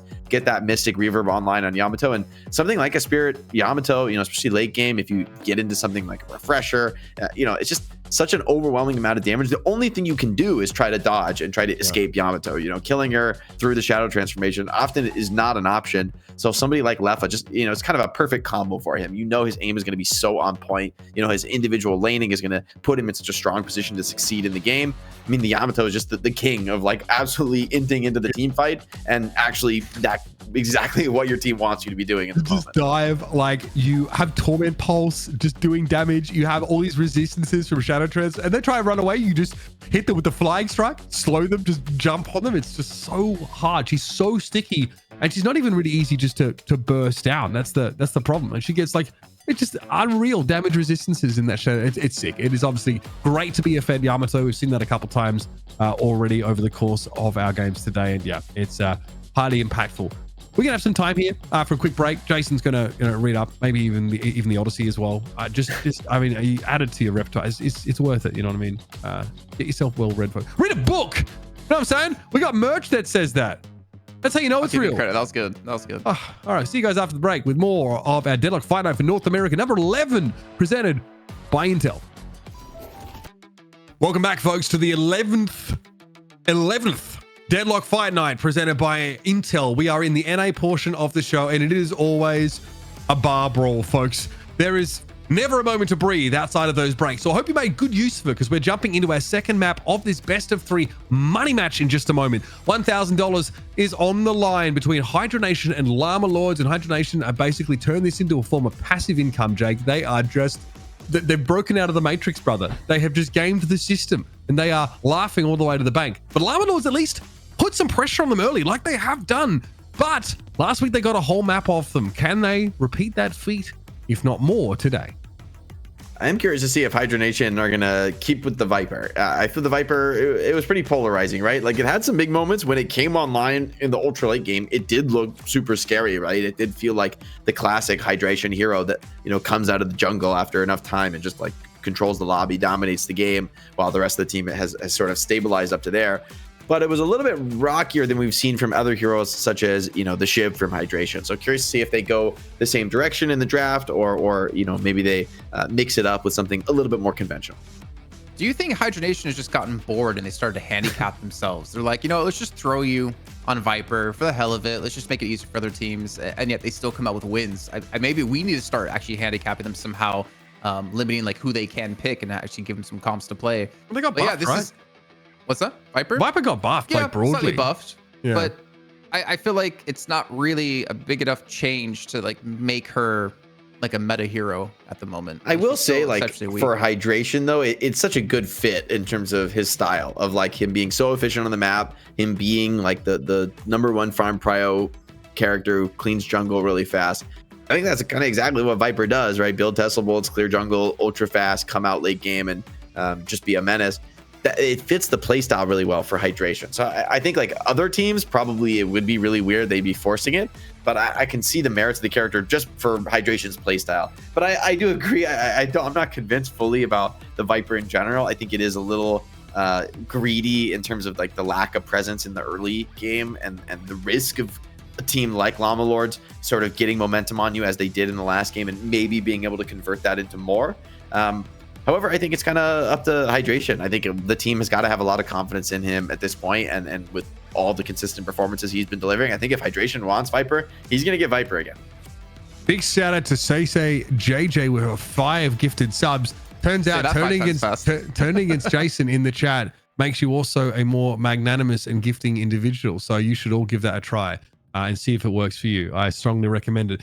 While we've got a moment here, we've got passive aggressiveness from Hydration in our internal chat because apparently the draft has taken a little while to get going and it's not exactly Hydra Nation's fault that that's happening. So while we have the chance, I want to talk about some of the merch that we have available. I did briefly allude to it previously, but Deadlock Fight Night is proud to present our new line of merch, including Read a Book Sucker. And we all know that, the Iliad is fat enough to hit people with. So that's probably what Abrams is toting. One of the best ways you can support this broadcast and help us keep the lights on is to get gooped. Get gooped, buddy. It's available, of course, in t-shirt and sweatshirt variants. Getting gooped directly supports the Deadlock Fight Night and helps us ensure we can keep paying players, put its production on for you as well. Of course, we've got Intel who are, doing a huge amount of lifting to keep this all going. But, Jake doesn't come cheap, and I'm paid by the word. So do the math, folks.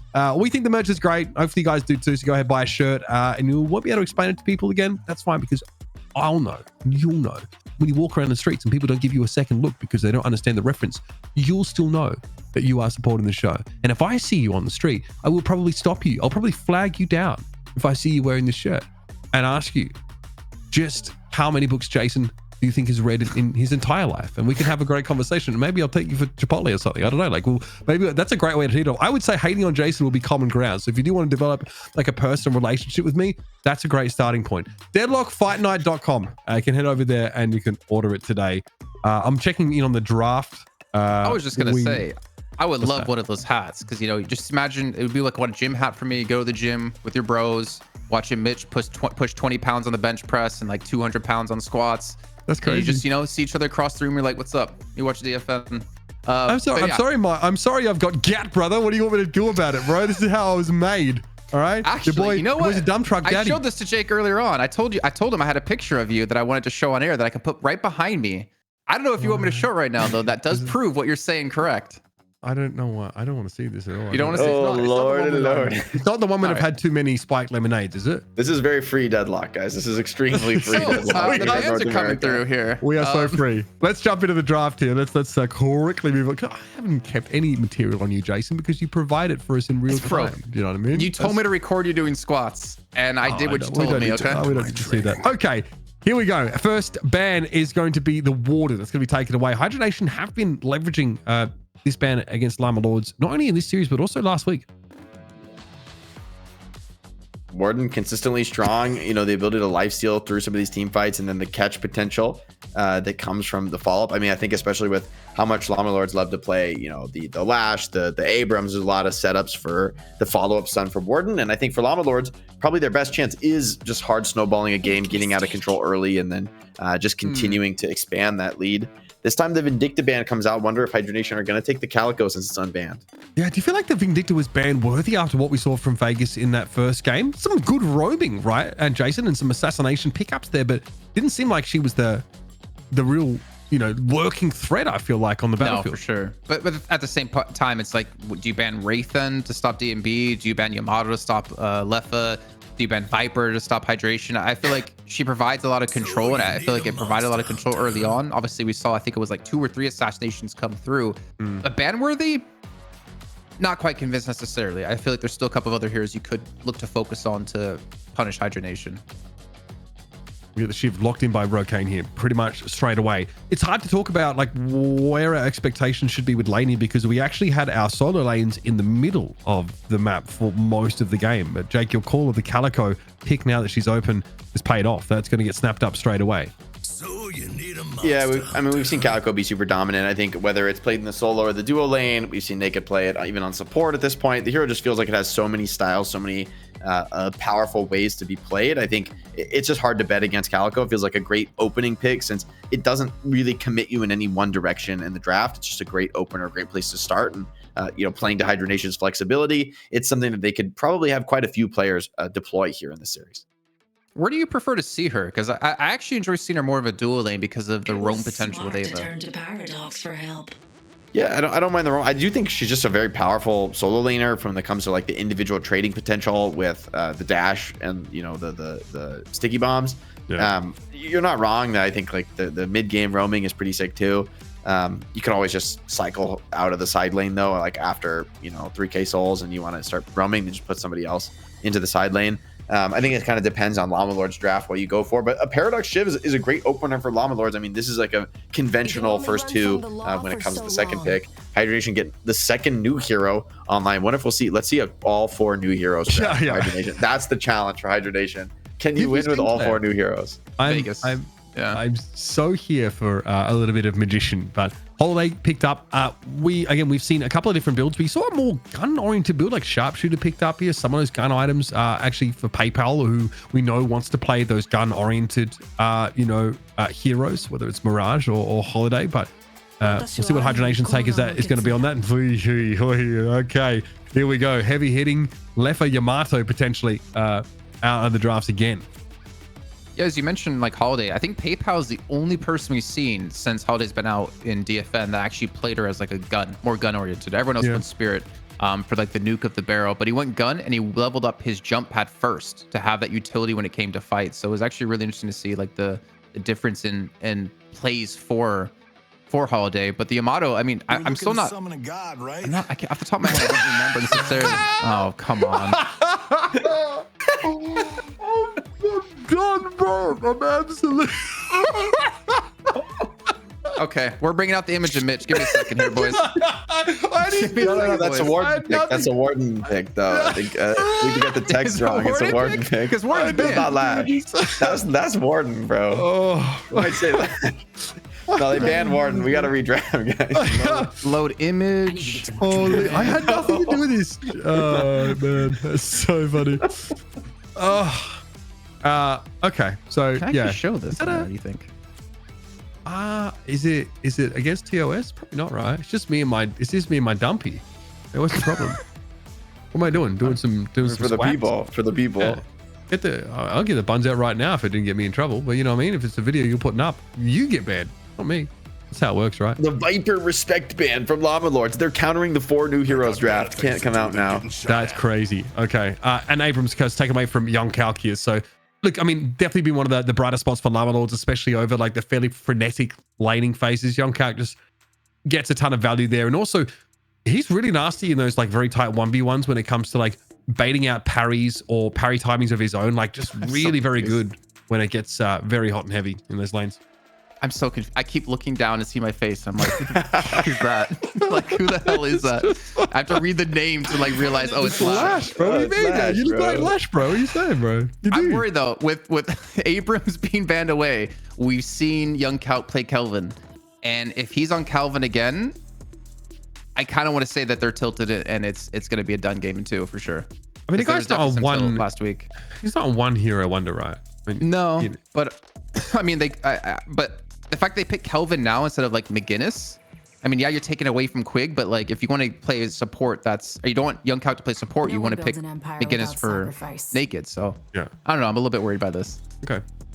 I also think it's possible we could see like a support holiday strat for Hydra Nation, right? Like I don't think this holiday has to be necessarily played as a core with like the CC when we saw that in EU. So I think especially with Calico and Holiday both being shown to be flex, I think Calico less likely, to be honest, to be flex as support for Hydra Nation. I just kind of feel like with the first pick prio, they're probably going to go in a little bit more of an aggressive direction. Vegas plays Holiday as well. So okay.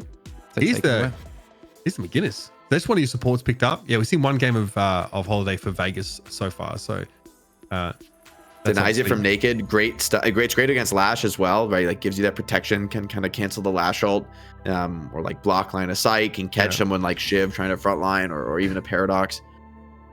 I like the McGinnis here. Deathy in chat to say that's my Lash. Now I gotta respect it. If he gives the approval, I gotta respect it. Assuming that's approval and he's not jealous. Oh yeah, no, it's definitely approval, Jason. I wouldn't worry about it. I wouldn't second guess it. Here's to say again, Mirage again, like not I get high prio pick here for Llama Lords, but they are. It almost seems like it's mostly headed in PayPal's direction, but not every game. We've seen it change hands a couple times. Again, look to see that have big impact. It did, and the Mirage was huge in their Challenger game, excuse me, with ridiculous hero damage as he sort of emerged. Again, can fly under the radar when we have a lot of those, like very active fights, because it's not shock and awe that he really offers. And a Geist here to round out the comp for Llama Lords.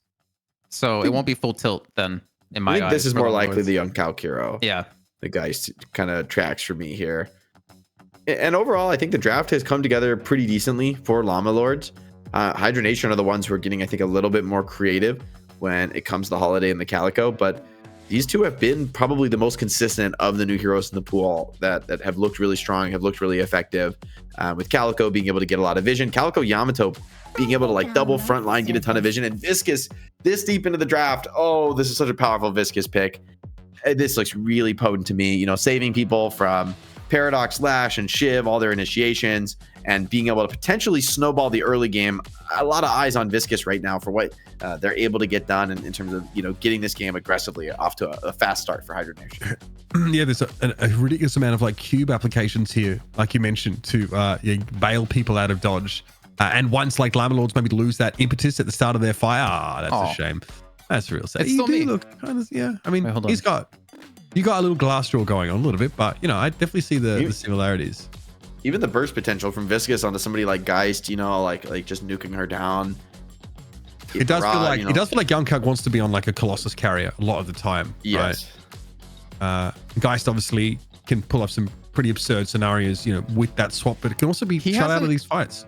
He hasn't played it yet though, for DFN at least. It's been Arkram that played Lady Geist. So the only character here that I see picked that he's played is the Kelvin, but like realistically, will he be on it? Yeah, I mean, playing then? Yeah, exactly. Like what would Naked be playing? But this is like one thing that, again, we talked about before. You got to really deepen your hero pools if you want to be a legitimate threat here as Deadlock continues to build up across this year.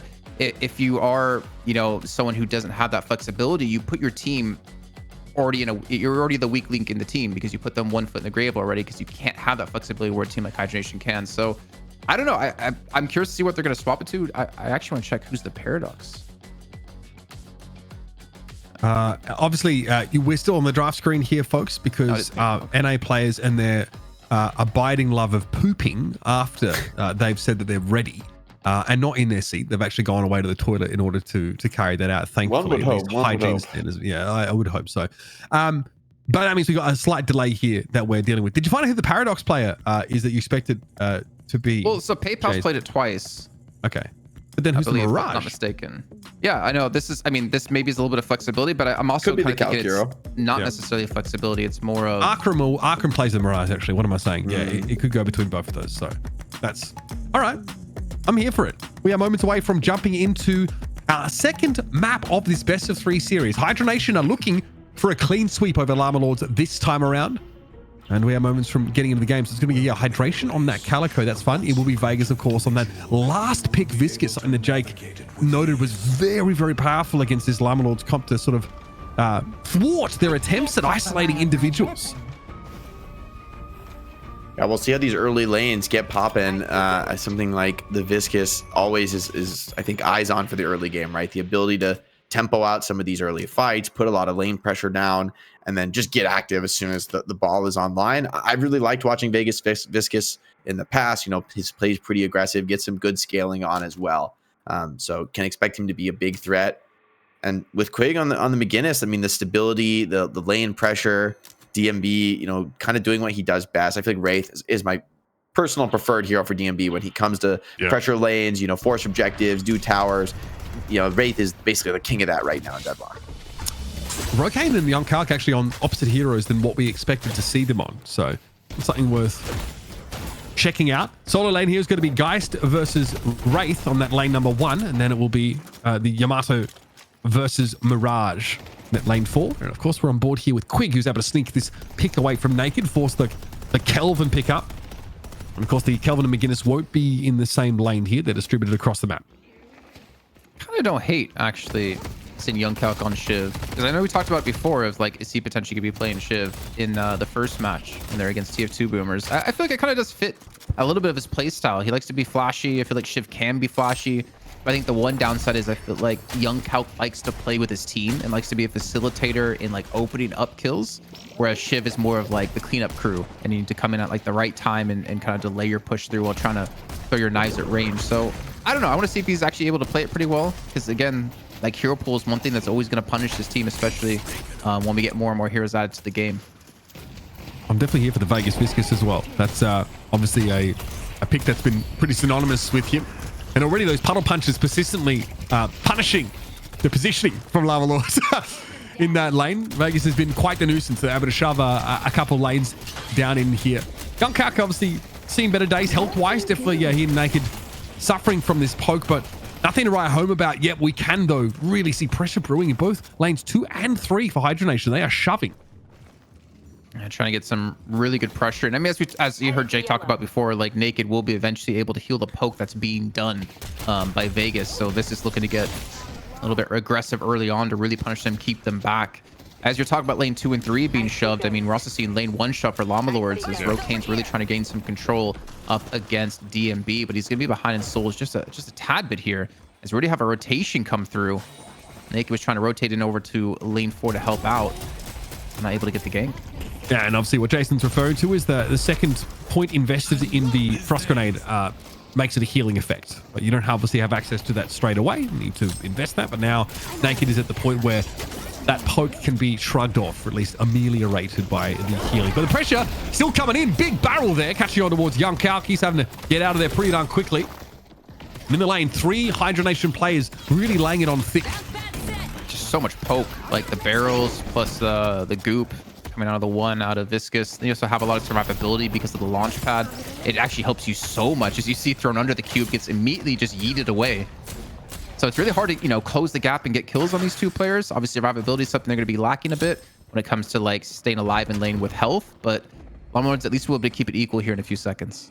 Some nice little denies there from Naked. Keep the soul situation pretty close. So Young Kalk was able to avoid that gank that came in. And that's back, of course, to the Holiday setup with the Viscous on that lane number 3. We're on board here with Lord and M, who definitely suffered a bit of pressure in a fight maybe about a minute or so ago.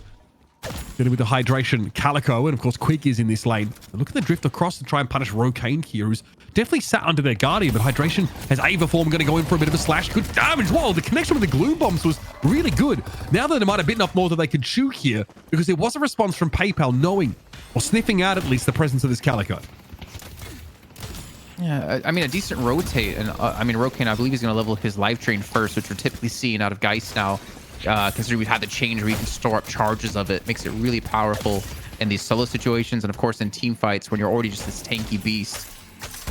But you can already see, like, I mean, Hydra Nation trying to get aggressive early on to really put some pressure towards, not pressure, but to really alleviate some pressure for DMB, like we saw in the last match, where they had 2 players there, Quig on the Mo and Crow, to keep him alive and obviously get him a good start. It looked like there was something brewing there, but Quig isn't really able to facilitate a kill for Hydration. There's a lot of frenzied movement there from PayPal and Lord and M, but there's no kill resulting. At lane 3 as well, things are getting a little bit hectic now. So there's a rotation from Naked over to lane 4. They're going to try and get involved in dealing with the Yamato. Here we go. Drop in. Heavy barrage getting used here by Quig. Maybe unaware that Lord and M is back behind them. Young Calc actually falling here. There's a fight going on. Yamato elsewhere, punishing Naked for that rotation across the lane 4. Eventually, Arkram wins it out. But the fact that Leper is in a 1v2 and trades kills is pretty big. However, Quig, amidst that heavy barrage, and of course the debuff it applies, doesn't have the mobility to get away. And hold on, DMB's also fallen in the solo lane 1. So Rokane able to pick up that kill, even though we got ganked earlier on. I mean, a true testament to how good Rokane, I'd say, is as a player. It's always frustrating to get ganked early on, but then obviously DMB is nothing to scoff at either. As we do see, there's a frozen shelter going to be coming in. Vis is going to fall. The Lasso comes in to pull him under the Guardian. That's going to be Young Calc there to help facilitate potentially another kill. Well, clutch though. Frost grenades straight at the ground there. Flick ends up getting caught out by Young Calc. So nice turnaround there. It's pretty hard to kill Kelvin once they've got that extra point invested in the Frost grenade. Beautiful. And of course, the respawn times are so short that you can't linger. Vegas hung around for way too long, and frankly, so did Flick. I can just see, you know, a little bit of a difference. Just going to see the health still going to come out, and Rokane's immediately going to be backing away as the gank comes through yet again. They're really trying to apply pressure onto him as Hydration's going to be here this time. And Rokane's needs some support, but his teammates are going to be pushed up towards the guard in lane 2. It looks like Lord and M is going to be the one to rotate in to help out. There's a really interesting exchange because there's a soul exchange used there by Lady Geist when I think both Rokane and the other opponent were about equal health. Like there wasn't really a huge value ultimate there. It wasn't clutched or turning the fight on its head at all. Young Kaki has got to respect the pressure coming his way, and immediately Hydra Nation look at them peeling off, going to lane 2, realizing that something is afoot. Does PayPal realize it? They're at least able to get back, but Lord and M is a little more extended. They can slam back to safety, and that quick little pivot from Hydra Nation from lane 3 to 2 fizzles out. So we're having, again, a 2-on-2 develop over towards lane 4. Naked just kind of rotated, leaving Young Calc to himself on the Shiv, something we typically see a lot when it comes to NA, especially with hydration. But the push is still going to be coming. Like, look how aggressive they're being here with PayPal. I mean, he can easily be caught off here as he's trying to retreat away. The wall is going to potentially lock him in. He's have his teammate here to help him escape this one. And it looks like, I mean, the aggression from both of these teams here are just going to be backing off. It was at lane 3, pressure down and take of the Guardian, though, that keeps Hydra Nation in this one, despite the kills actually not necessarily favoring them in some of these exchanges. There are only marginal leads that have been able to be achieved, and Naked gets picked off there by Lefer, so looks like they rotated again over towards lane 4 to try and make an impact, and Naked's going to be here. Rokane gets dumped down. Oh, the wall catches them after the telekinesis. Everything and the kitchen sink thrown at the Lady Geist, but eventually it's enough to drag Rokane down. And now Hydra Nation starting to build up a little bit of momentum, but still fighting elsewhere. Time Wall gets thrown up there. You can see Hydration's a little bit wary of it. Opts to get out of the fight, but doesn't realize that Lash is there as well. This is dangerous stuff. No ultimate available for Hydration, and no escape eventually as they are brought down. Took a little bit of extra time here for Llama Lords to get going in the beginning, but they finally started to hit a stride in this early game. Only 1,000 soul difference between the two as we do see a fight and a gank coming on to lane 4 at the same time here. Paradoxical swap being used to get away, but PayPal is eventually going to fall here to DMB. In the meantime, Left is able to pick up a kill onto Naked, and this is, I believe, when they were down a man. They're constantly fighting over this lane 4. Young Calc, though, turns up at just the right time. It seems like at that point, Akram's not really in a position to get involved in the fight, but Young Calc can get it done on their own. And I don't know what the plan there was for Flick. They may not be aware that the Shivers appeared out of nowhere and taken down Lefer. Oh, great little stun comes in with the Kinetic Carbine. Hydration getting low yet again. This is ultimate escape, so no chase going to be coming through, but you can see at least PayPal is able to apply some pressure onto this lane, at least some counter pressure. Back to the Shiv really quickly. I know I talk about Young Calc a lot, but I feel like he's been one of the most explosive players in NA when it comes to like making plays happen. And I'm curious if he ever transitions to like more of a just a pure damage dealer role, how effective he would be. Because already on the Shiv, I mean, he's up to 8K. He's leading his team when it comes to souls.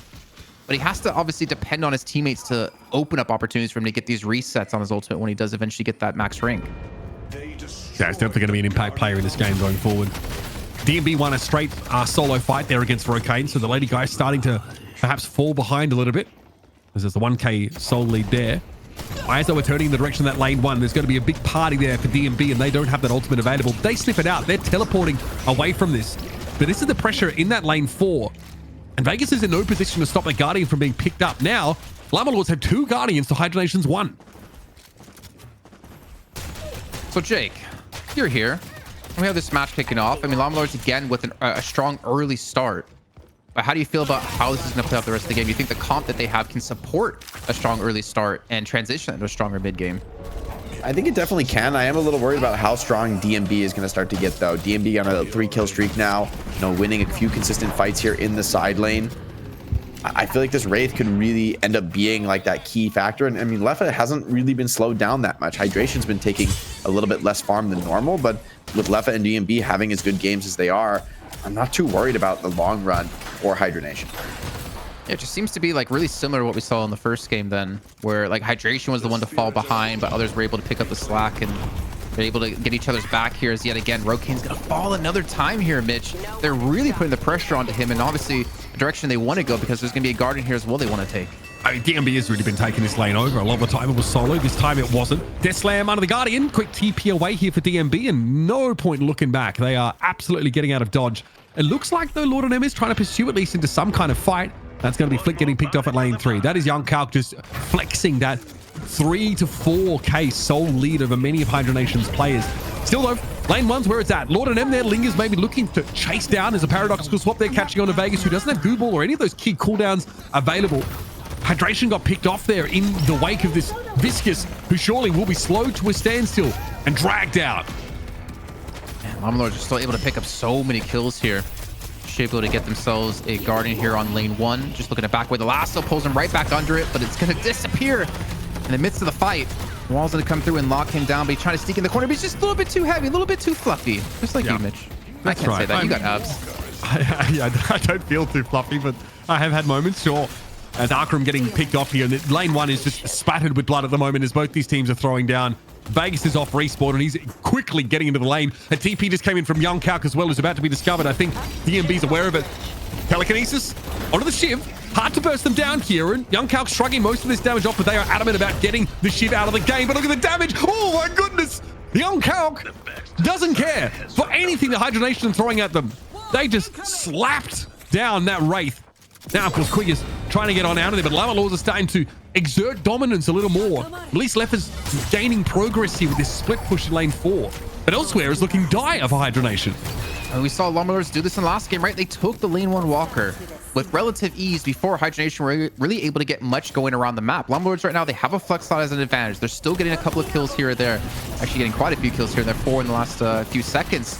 They need to continue to take this advantage they have and snowball from here on to take it to a map 3. They cannot afford to make those same mistakes they made from last time. And one thing you got to give a shout out to Young Calc, a fantastic job of making sure to keep that rage up to allow those dashes to get those resets and put out some insane damage as a great soul exchange comes through. And Hydration immediately has to run away. Rokane get the better of him. And Llama Lords are continuing. That's 5 kills unanswered. Yeah, it's just been a churn of bodies in this lane 1. The result, though, is that Walker has now fallen for Hydra Nation. That was how deep that Llama Lords are able to push off the constant fighting in Hydra Nation. Theoretically, you thought they were trying to fight to equalize that, but they've also lost the urn. In a space of like a minute and a half, Hydra Nation have fallen behind by 14,000 souls. Then there's a Warpstone pickup as well. That's really going to allow Rokane to get what they need to. Toxic Bullets, big power spikes. Torment Pulse also picked up for Young Calc, who definitely wants to be in the middle of the fight here. Llama Lords have a really scary front line, especially between this Shiv and Geist. Well, I mean, speaking of Shiv, Young Calc's at 17k. He's got Spirit Lifesteal, debuff reduced for this. I think the Spirit Lifesteal is well going to give a lot of extra survivability in these fights again for Shiv to really get going. He's about cleanup, and I mean, obviously does a lot of damage in the fights, but cleanup is really where I think he reigns supreme. Get that extra sustain in these with the knives. A little bit of a paradoxical swap comes through. Not sure if a kill's going to come off the back. This is Vegas going to get stunned up, but you do not want to be in a tight area up against a Viscous. No. But Young Calc, 18k. Like, he should be able to take anyone on 1v1 at this point. It's about using that advantage to create even more advantages for your team as that soul lead continues to build up here, Mitch. Yeah, that's even with Leffa pretty diligently trying to farm for a lot of this game, but they've just not been involved in any fights. Whereas Young Calc has been swooping in, and he hasn't been the finisher. He hasn't been lurking around the periphery of the fight. He's just been diving in and, again, using that raw... I mean, 6k souls at this point in the game is... It's a bloody hell. It's a tier 4 item. It is a huge lead. And yeah, he's definitely making that felt. And again, Arkram's annoying for Leffa to deal with. Obviously, you don't like the poke down as Yamato, but Toxic Bullets was just picked up for the Mirage. So that becomes a real pain in the neck if they're getting sustained damage on you while you're just trying to push these waves. Yeah, he's been pretty focused on doing this. In one of the fights earlier on we had towards lane 1, he actually was pushing lane 4, and then he ulted over towards lane 2 to actually escape away from Leffa, who was going for a chase. So he's really trying to keep them honest. The one thing I do worry about is that I feel like YoungCalc has to be there for these fights for them to win. Whereas if you see Hydra Nation in the same situation, Hydration doesn't ever need to be there for the fights for still Hydra Nation to win out. So I'm kind of worried for Llama Lords. Finally, this lane 1 Guardian goes down here, but there's problems for Hydration in lane 2. They're getting shoved down, and yeah, again, the buff's under full control of Llama Lords. They definitely have access to those, and also an earn pickup is likely to happen. It does look like DMB wants to push down this Walker, or at least start to threaten in some way, but Akram is doing the same across the map. Llama Lords are reciprocating with these deep pushes towards objectives. And Leffa wants to have something to say about it. Akram could be in trouble here. It looks like they got cubed and out of the fight. Still will be picked off as Vegas locked them in place with that ability. DMB gets the Walker. I mean, this is what we talked about in the picks, right? Or then the draft, is that they have their own specialties. And DMB, one of his specialties is like knowing when he can push these Walkers down, when he can get his most objective damage down as he possibly can. He does equalize things when it comes to lane 1. So again, a really good job by him, really good awareness, and you have to give him credit for that. I mean, it's huge. I mean, yeah, Hydra Nation have been able to go and get themselves a Walker for their troubles, which is a big deal considering how far they were behind. They have closed the gap to 8k, so they've gained 6k skulls in aggregate over the last couple of moments. But there's going to be a flurry of activity over this earn turn in location because we're at a pretty pivotal point in the game. Wall comes out for Naked. That could be a bit of a problem here. Or rather, it came out from Quig, sorry. Hydra Nation are the one with the beginners in play. There's going to be Lord and them caught out. That's your initiate tool down. Still, though, the YoungCalc's a problem. He's a huge issue, and someone needs to be able to deal with him.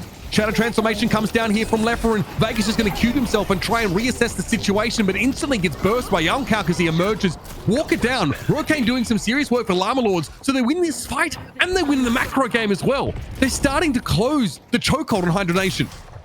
Yeah, Rokane, he went into lane 4, gets the Walker, teleports over to lane 1. They're going to get the earn turning on top of this. I'm not going to lie, though, that Jake, I'm going to bring you in for this. That looked like almost a massive mistake. The mistake that Hydra Nation needed to get back in the game. That wall could have completely ruined their day. Yeah, it was a scary fight to commit to, right? Like going for the aggressive earn drop off, but it ends up paying off big time. They're able to fight in the frozen shelter with YoungCalc, and I mean that's the lead he has right now. Like if he wants to go for that play, if the team is behind him, I think he can kind of go wherever he wants to on the map. The scary thing is if your team is ever greeting, if people are ever split up, then that's when YoungCalc could really be at risk. But a few more of these fights, and I feel YoungCalc could really just be out of control, sort of beyond the reach of Hydra Nation. Have to see this next team fight is really kind of like the last hope, I feel, for Hydra Nation to really get a good fight against YoungCalc. I say PayPal, obsessed with gun builds, has got the crippling headshot for Paradox, so really wants to be a legitimate damaging threat in so many of these fights. And yeah, it's a mid-boss take here in the making. DMB, obviously, a big part of the disruption that Hydra Nation could leverage, taken out of the fight. Now, though, things get a little bit spicy. We know that Hydra Nation have a McGinnis. They've also got Hydration dropping on in there instantly with that ultimate. Here comes the wall. Akram, though, is going to be able to secure the Rejuvenator, but goes down instantly after it. Still, there's a fight to be had for Hydra Nation, but DMV isn't there. Theoretically, the biggest source of their damage is just not in the fight. Hydration eventually gets pulled down. Quig and Flick low, and Leffa has seen better days. An attempt to climb the wall there by Quig will be stifled as Lord NM puts him to bed. And Llama Lords get everything they could have asked for. And more, it looks like, as they're looking to push the Guardians in the base. Rokane leading the charge on this when it comes to lane 2. And Hydra Nation are just scattered. They're looking for something to possibly do. Flick goes over to lane 4 to start clearing out a wave, but has to immediately back away because lane 3 is going to lose a Walker. A nice little paradoxical swap comes in to look for even more kills and really desync the respawns out of Hydra Nation. The PayPal will just barely be able to escape. The next flex slot going to be unlocked for Llama Lords, and they are galloping their way into a map 3. Again, they were so close last week, Jason. They managed to get the first map of the series and then fell off. This time, a different story. They've looked really, really good, despite having the McGinnis taken away from Naked, YoungCalc not being able to play the Abrams. In theory, like a lot of the picks that they've really made their name with have been taken away. But Llama Lords are showing us a little bit of the depth of hero pool that we said they need to have to take on Hydra Nation. And again, they were able to ride the lightning in those first 5 to 10 minutes of this game with this crazy back and forth rotations between lanes, and this time find themselves with a lead. And I know it sounds like I'm shilling so hard for YoungCalc, but like, let him play heroes more like this. Like, I feel like a Shiv has so much more potential to stay a relevant threat late game, especially with the executability on his ultimate, whereas God. Abrams just falls off. Like, let him keep playing things like this because he can almost not single-handedly, but he can carry games so well for his team. He's almost on 30k souls. He has over double the souls of Quig. He has double the souls of Flick. He almost has double the souls of Hydration. And the other players that are even close to him are Leffa and DMB, and they're 10k behind. We have also double Frozen Shelter coming up because that's a refresher picked up by Naked. And we've seen that before. It is extremely troll and very disruptive. So keep an eye out for that. Ultimate getting used twice. Paradox will swap there, catches on to Hydration. And PayPal wants to try and get into the fight, but the wall thrown up by Quig is going to make that a problem. Frozen Shelter was there, then removed. Might be back again. Who knows? Lord M and PayPal will go down. Hydra Nation might have found an advantageous fight, but Young Calc is still so hard to handle. He's low, though. He's definitely vulnerable to get picked off, and he'll be dropping quite the bag when he does. Somehow stays in there for longer than you would have expected, but Llama Lords, it's a pretty disastrous fight despite that. You saw the sustainability that a Young Calc, whenever those knives ticked, I mean, he was able to jump from like 90 HP to 300 to 500, but obviously eventually they were able to finish him off here. But still, they had the reju. If they're going to get the respawn back in, they're still applying pressure. Look at this. They're all boosting back into the lane here to try to get some catches. Yeah, we're watching Hydra Nation try and get away, but Leffa clearly wasn't so lucky. The Llama Lords are going to be back as a full 6 now. Mid-boss is still 4 minutes away. And there aren't any key objectives to really take here, but you can start to pressure these base bosses and get towards those shrines. Vegas got pulled off. And Hydra Nation, unfortunately, are just staggered out, Jason. They don't have the players. Arkham goes down to at least Flick. These base guardians are falling here, and DMB was supposed to be a factor in this game. Just got blown to smithereens. Did he connect Carbine at player as he was falling to the ground, hits him as he's falling, and then after the connect Carbine stun wears off, he then hit the ground after. Like, that was insane. Here's the Frozen Shelter, the first of 2 potentially coming through, as you mentioned before, able to lock in Flick as Young Cow gets himself another kill, and they might... I mean, I don't think they're going to go for the win just here just yet, but they're going to get the Shrine, they're going to get the Patron, and that sets them up kind of nicely for mid-boss.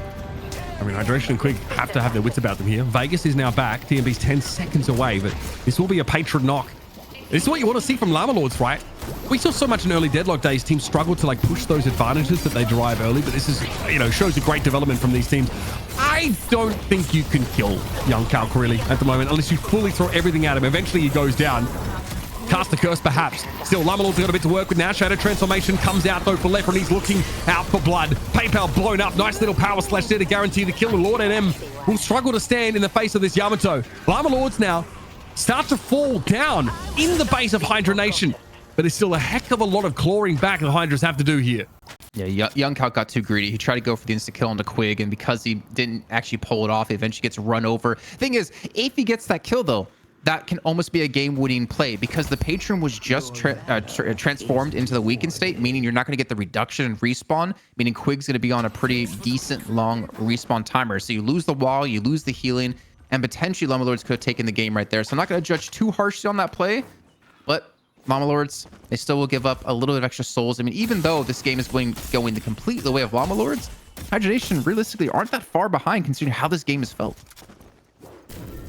I mean, I think that engagement was pretty big to that effect. They still have... I want to point out that they are this close in souls, Jason, and Llama Lords still have 3 walkers on the field, which only get more valuable as the game... And a Guardian.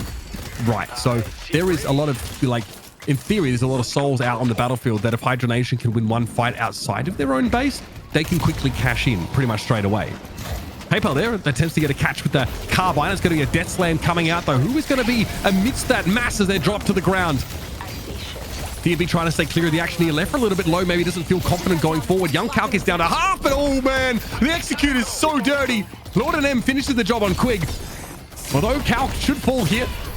Eventually, no, somebody please deal with this Shiv. He keeps healing through this damage. So much of it gets deferred, and I don't think this Holiday is going to have anything to deal with Calc, and that's got to be it now. You got 5 players down. You don't worry about mid-boss. I think you just go finish the game.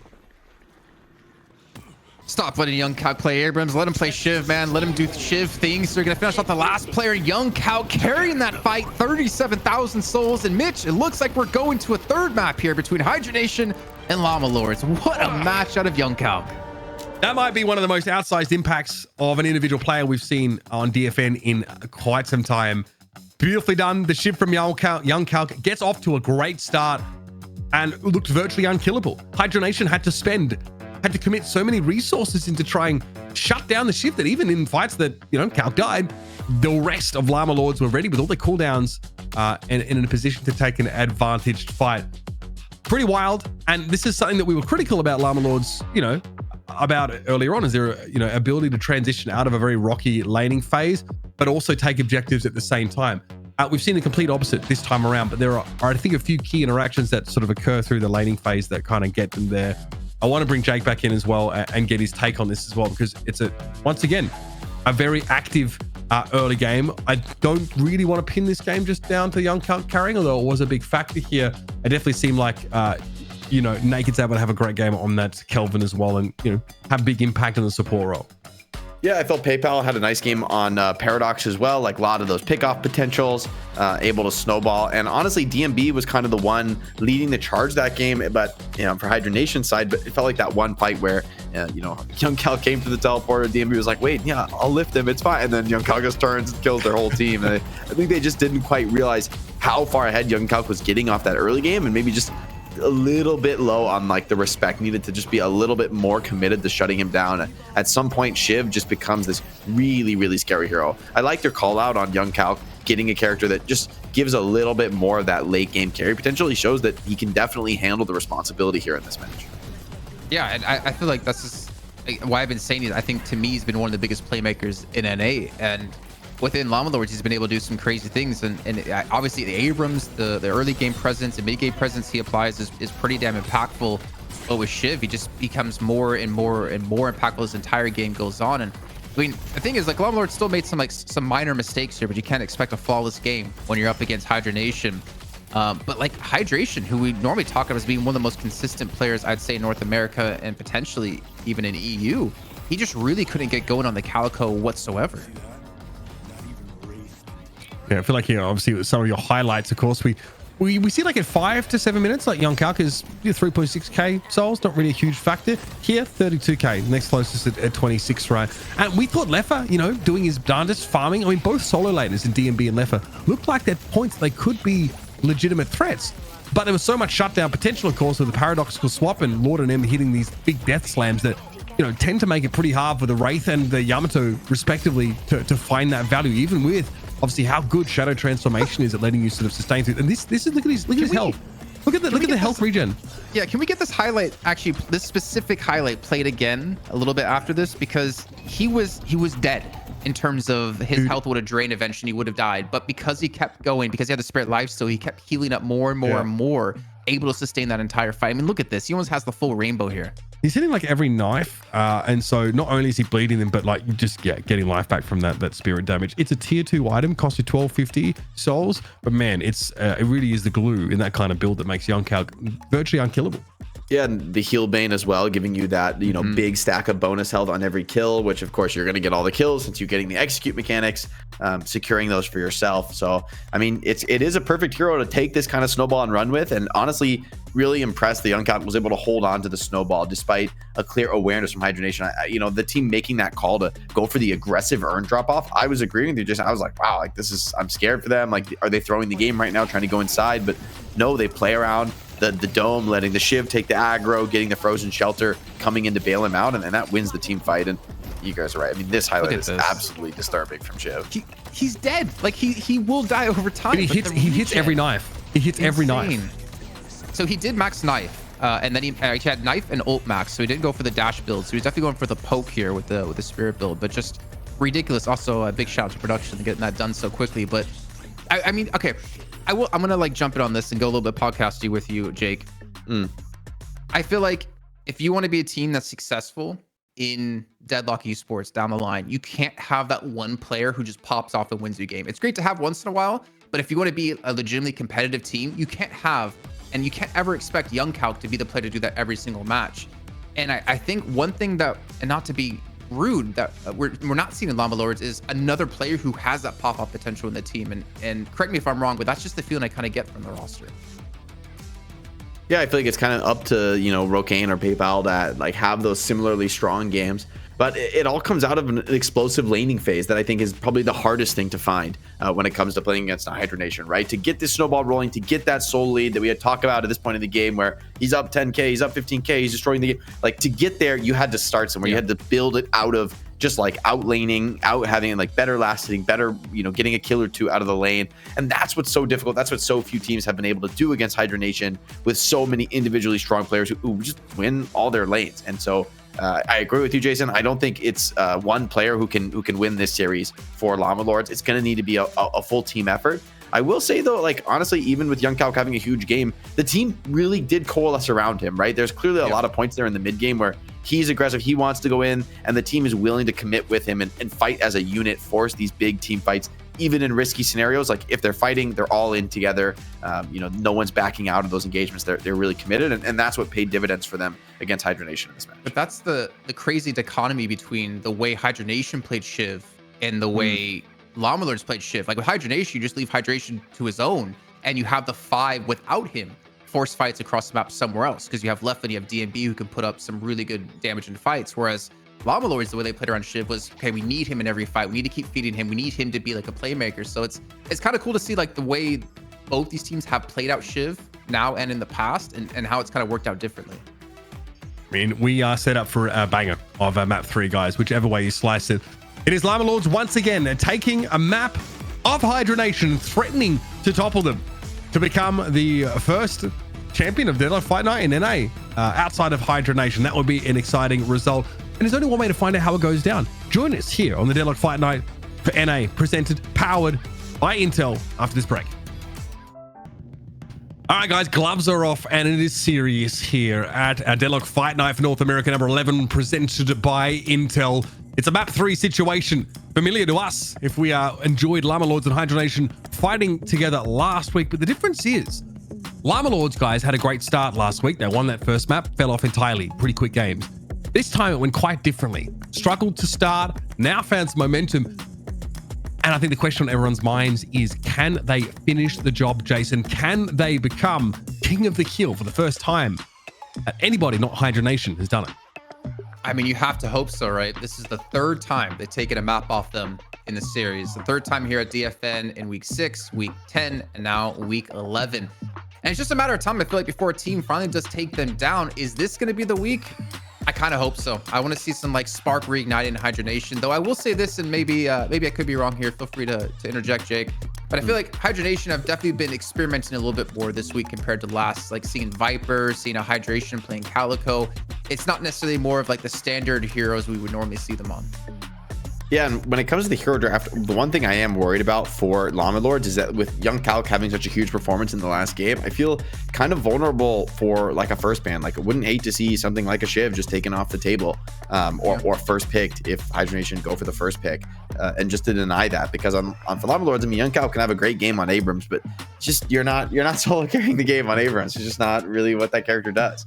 And I wonder, as you said for Jason, like who's going to step up on Llama Lords if that is the approach for Hydra Nation? If they do ban out Young Calc, make it difficult for him, like take him off his comfort heroes, or even just in the play style, put more emphasis on him in the early game, ensure he doesn't get off to too crazy of a start, then who else is going to step up? That's what you need to take on a team with as many threats as Hydra Nation. You need your own group of threats more than just one player you're relying on to put a lot of resources into.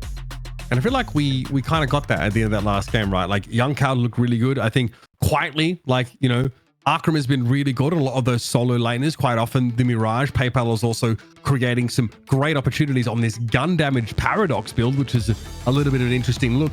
And despite that early pressure that came down on Rokane in the solo lane, they were still able to come into the game and be quite a factor, you know, on that lady guy. So a lot of options here, of course, for the side of Llama Lords. And at this point in the game, it's kind of hard to see us banning them out.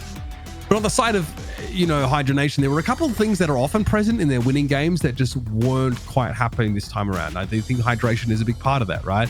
He picks the Calico, is held to 2 kills, 6 deaths, I think, in the end. And I think Hydra Nation guys are hoping to be able to do a little bit more with the talent hydration possesses, set him up for success. We're jumping here now into the picks and bans. Hydra Nation versus Llama Lords, our final map of this series. What are expectations? We're going to see another Warden ban. Looks like Hydra Nation have not wanted to deal with that at all this series. Yeah, I mean, they've Why done it not? before. I wonder if they want to change it up now. Maybe proing something like a Shiv with Young Calc's performance last game. Maybe that's just overreactive though from Hydra Nation. They're gonna stick with their guns, at least in the ban. I think what's nice about seeing Hydra Nation drop maps is that we're not used to seeing them have to play out a map or match when they're uncomfortable. And I think we saw Llama Lords make them a little bit uncomfortable. Whenever Hydra Nation don't have like control of the game, I feel like that's where they start to have a little bit of problems. Like you don't have hydration farming off, you don't have D&B split pushing, Lefa doesn't have a decent start. So it's kind of good. I mean, even if Hydra Nation still come back and win, even if they lose here, it's I think a win-win for Hydra Nation in the long term. As Llama Lords respawn with a Paradox. First pick Paradox ban, I guess. Obviously, Hydra Nation have that first pick, so they don't want to risk giving it over to them. PayPal was able to get hold of it last time. I think both these teams have been trying to pick that up where possible, right? Looks like we're not going to see that sort of hard engaged potential set up with a paradoxical swap in this map 3. Yeah, and really quickly, I didn't even realize it because you're talking about PayPal just doing some really good damage last game. He actually was the second highest damage deal on his team. And he beat out like Rokane on Lady Geist. He beat out Arkram on Mirage, Lord of them on Lash, which was actually kind of surprising because you don't normally see big numbers out of a Paradox like that compared to like a lot of the other heroes you'll normally see. And again, was that like there was a crippling headshot picked up like pretty early on in the game. Like it's very clear that like they're going like for this gun damage build that ends up like getting some serious numbers. So it's important to be reminded that you don't just have to go into like their full utility build, like, you know, pristine emblem. You can really try and put some serious pressure down with a gun focused build and find success. Today isn't the day for mercy. Shiv versus Vindicta. All right, it's a kind of a battle of the titans in terms of high prio picks. Hydra Nation, I think they're taking this, going back to their bread and butter with a hero that lets hydration farm really hard. Although Or maybe those aren't real picks. maybe were we debated? I'll ask production. They're just trying to set up a picture for Mitch as one of the heroes, probably. Oh man, Which hero is Mitch? What hero am I? Oh, hold on, let me look at heroes. Viscous, You need someone who's kind of just like mid at everything but yapping. To be fair, my hair, does my hair look like Shiv's? Not really. I'm losing it too much of it. Too red. I can't get that. No, it's given kind of a holiday. I could see kind of a holiday gender bend. Okay, that could be worse. See it. I mean, can we go to the Hero Labs? Let me be Raven. I can't grow a beard, actually. No, that doesn't work either. You're looking kind of like a viper these days. I'm a pretty... I mean, don't vipers fit like venom? Oh, spit some, getting metaphorical. some I like that. I mean, you have no business trying to back me up, Jason, but I appreciate it. I'm still I read going to the give you... Iliad I'm in the still break, gonna give so- I'm still You read gonna the go Iliad back over to break. you. That's Yeah. good. You're up to speed now. All right, so we're going to run that back again. It looks like we are... Okay. Inversion. You were looking to summon a god, right? Vindicta Lash. So this So is... Llama Lords securing the Shiv once again for Young Calc, most likely after the last game. I can't imagine anybody else is going to be taking Shiv. Yeah. But I respect it, but at the same time, I kind of hate it because like you can't depend on getting that hero to be your win condition. Yeah. And we've seen that happen for a couple of other teams as well out there. And you've Again, it got doesn't have two to be a great Young sources of Calc build. lockdown already. You for have Hydra Nation. multiple shift plays in this team as well, right? Like you might have this might be picks for Rokane and Arkram. No. After the last game, I feel like Young Calc is just running it back. Like there's no How way. scared are Hydra Nation of Warden that they leave the Shiv open to be first picked like this? Damn, they've got insane solo lane potential. It's kind of hard to know where these guys are going. Mirage might end up in a duo lane or Shiv even. I think look at the last game. If Young Calc is on Shiv, we're probably going to see him dual lane again, just because you have more of a comfortable start. And as Jake was talking about, like if you're going to stop Shiv from becoming that threat or stop him from getting that, inevitably 10K lead that he had in the last game, you have to start early with that and punish him. I do think though when it comes to the late game, Vindicta, Lash, even Holiday now, like all three of these heroes have some pretty significant control, and I think that's really the counter to Shiv, right? Rather, I mean, there's stuff like dots like Infernus that are really strong against them, that have like a natural, a good matchup into the passive. But I think just like a lot of lockdown, not letting Shiv cast his skills, not letting him, juke you and like delay for time. Even Shiv's taking this, it isn't quite enough when he's just getting CC'd to death. And Vindicta also offers some pretty serious dot if you go that direction on the build.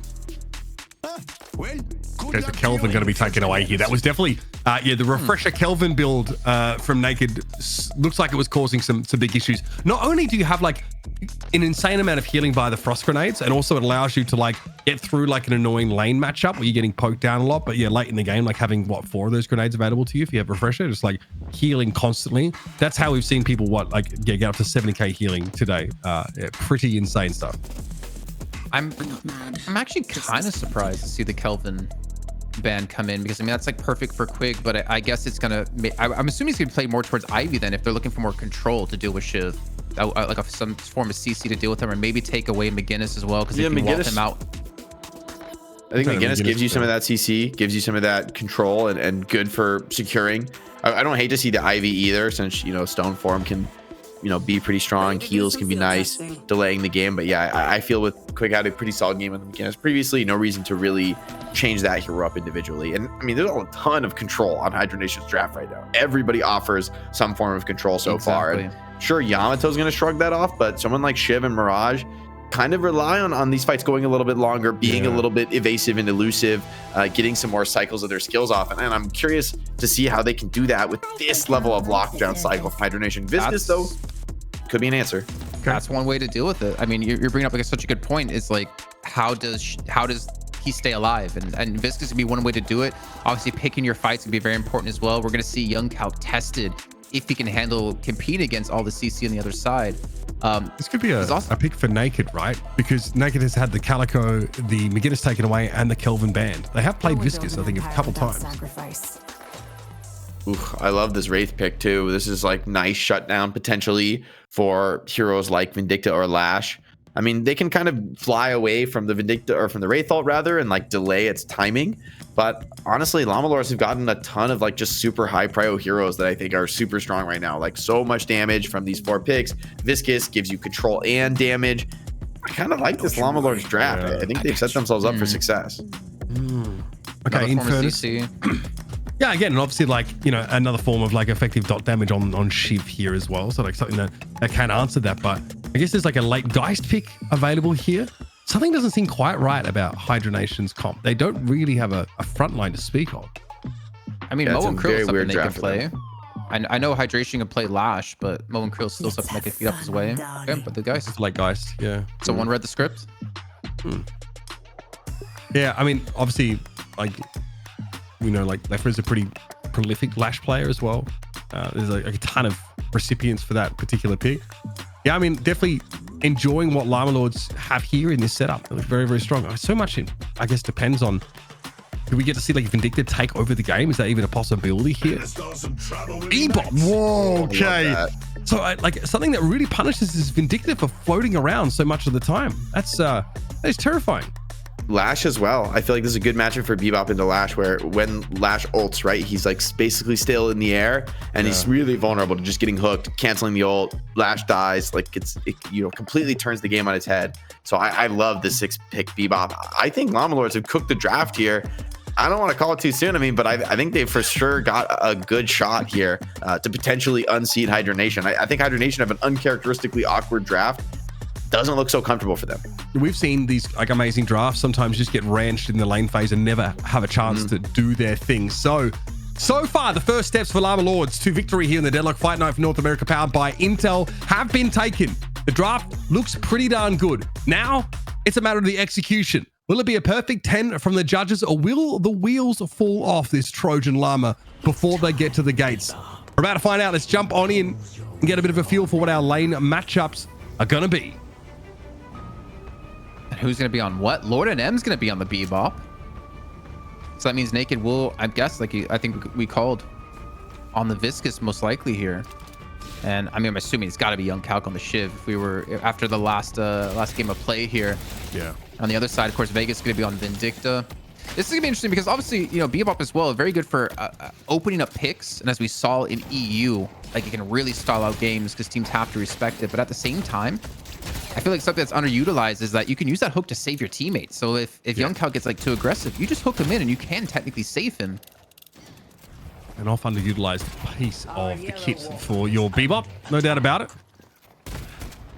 And here, of course, we have the setup. So it will be PayPal on the Mirage this time. Rokane, unsurprisingly, going to be on a solo lane. And yeah, Young Kalk will be back on the Shiv. That's what we're looking for. No surprise to see Vegas here on this pick. In fact, I think everyone from Hydra Nation in roles did expect to see them in. Hydration here with a chance to be a playmaker, especially early in this game, as Lash really needs to open things up. There's a lot of push here we're seeing. DMB definitely getting aggressive in that lane 1, taking a lot of space. And with the pressure also that we're seeing from Hydra Nation in lane number 2, there's no chance for Llama Lords to rotate out there right now. So DMB really wants to make the most of this. And Arkram is struggling. It's kind of a reversal of what we saw in the last match. It was DMB on the Wraith up against Rokane on the Geist, but it's going to be Arkram on the Wraith this time. And you can see it. I think we did see as well, like Rokane, when he was on the Geist in the last game, was able to be very aggressive early on and really apply some pressure. And Arkram's going to be the first one to go down here over in lane 1, just to DMB with Hydration coming in with the gank. I think what I was saying before about Llama Lords, like you have to have someone else step up besides Young Kalk on the team if you want to be a successful roster. And I think this is going to be probably like the real true test of like who can do it, because Young Kalk has the deck completely stacked against him when he tries to go in with the amount of CC he has to deal with. He has to pick his engagements perfectly, and you need that other person you can lean on your team to put out that damage that you're not able to do until you can get that execute that you want. Just that one elimination so far and how this is broken down. We've got a chance here before we get into the nitty-gritty of it here is to check in with Jake. And how you feeling about the lane assignments here? You like the Llama Lords composition, but Hydra Nation have struck their first blood. Well, Mitch, I think you've been a little bit mean to Jason. I think you've been nicer. He's definitely read the Iliad. He knows the poem. I've done it again. I've thrown to him when he said in Discord that he's gone away. Okay, good job. Yeah, good pick up, Jason. He's right here. Oh. You don't sound the same, even though you're both California guys. Originally, anyway. Yeah, he sounds more. He sounds and looks more like James Franco, and I'm more just an annoying voice that you hear in your ear. With a big nose. Give yourself some credit. I mean, you could at least liken yourself to, an actor. What actor do you look like? So I've heard Lucifer, the actor from Lucifer, and also the guy from Angel. Okay, I think Lucifer one's pretty good. David Tennant almost. Either way. A bit of argy-bargy here in lane number 2. It's going to be Llama Lords push right on back as, again, Quig laying down that sustained damage, and Hydra Nation always, posing a disruptive threat.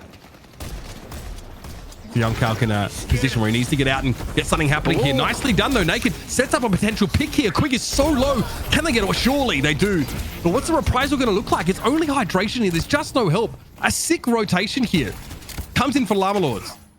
That was a huge tornado. No, like Naked knocks up Quig, and the tornado still connects while Quig's in the air, so he gets stuck up there forever. And I think they like kind of wondered, where is he? Which is why they changed their attention over to hydration, I believe that was. But a big kill.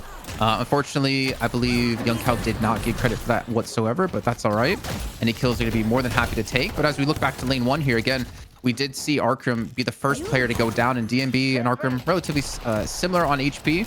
However, the soul's still in favor of DMB, and I mean, we know the pressure this man can apply when it comes to these objectives. Yeah, look, I use the word a lot, Jason, but it's just not letting up in this lane whatsoever. Yeah. And obviously DMB has a lot of inherent sustain, especially when, should the Wraith ever get close enough. I think maybe once telekinesis is available, sure, there's an opportunity, but I mean, I'm always scared about the life swap out of Lady Guy. She seems scary to try and tangle with on your own. So look to see rotations go over towards that lane every now and then. Just like right now, Naked is trying to help out. Can they set up a gank situation? Nice. They can. Arkram finally able to get one back on DMB. Naked is all around the map. That's about what would they potentially lose from this. Naked quickly heading back with his ultimate to get over to lane 2 to make sure they don't lose too much here to back up Young Kalk, who has yet to actually even get his ultimate online. In the meantime, lane 4 is being pushed on as Rokane's going to be stuck. Great hook comes through out of over to them. Let's be over onto Vegas. The follow-up, I don't think it's going to be there, unfortunately. And that will be Rokane to go down in lane 4 with that 2-man push. Yeah, Lefa does fall elsewhere, though. I think there was a fight happening over towards the lane 1 side here. Looks like it's still going. PayPal and Flick, I think, having at it over there. We're looking at hydration, excuse me. But here it is. Yeah, PayPal low, but the guardian damage a bit of... Oh, it's Rokane, man. Again, the spawn time is so low at this time of the game. You've got to be quick. Lefa should be clear of this. No? Okay, the catch here from Rokane as the rope comes in. Lefa's in deep trouble. Rokane only has to move up a little bit, and PayPal has the damage from across the map. All right, so a lot of trading and people coming back off spawn just to again into lane 4.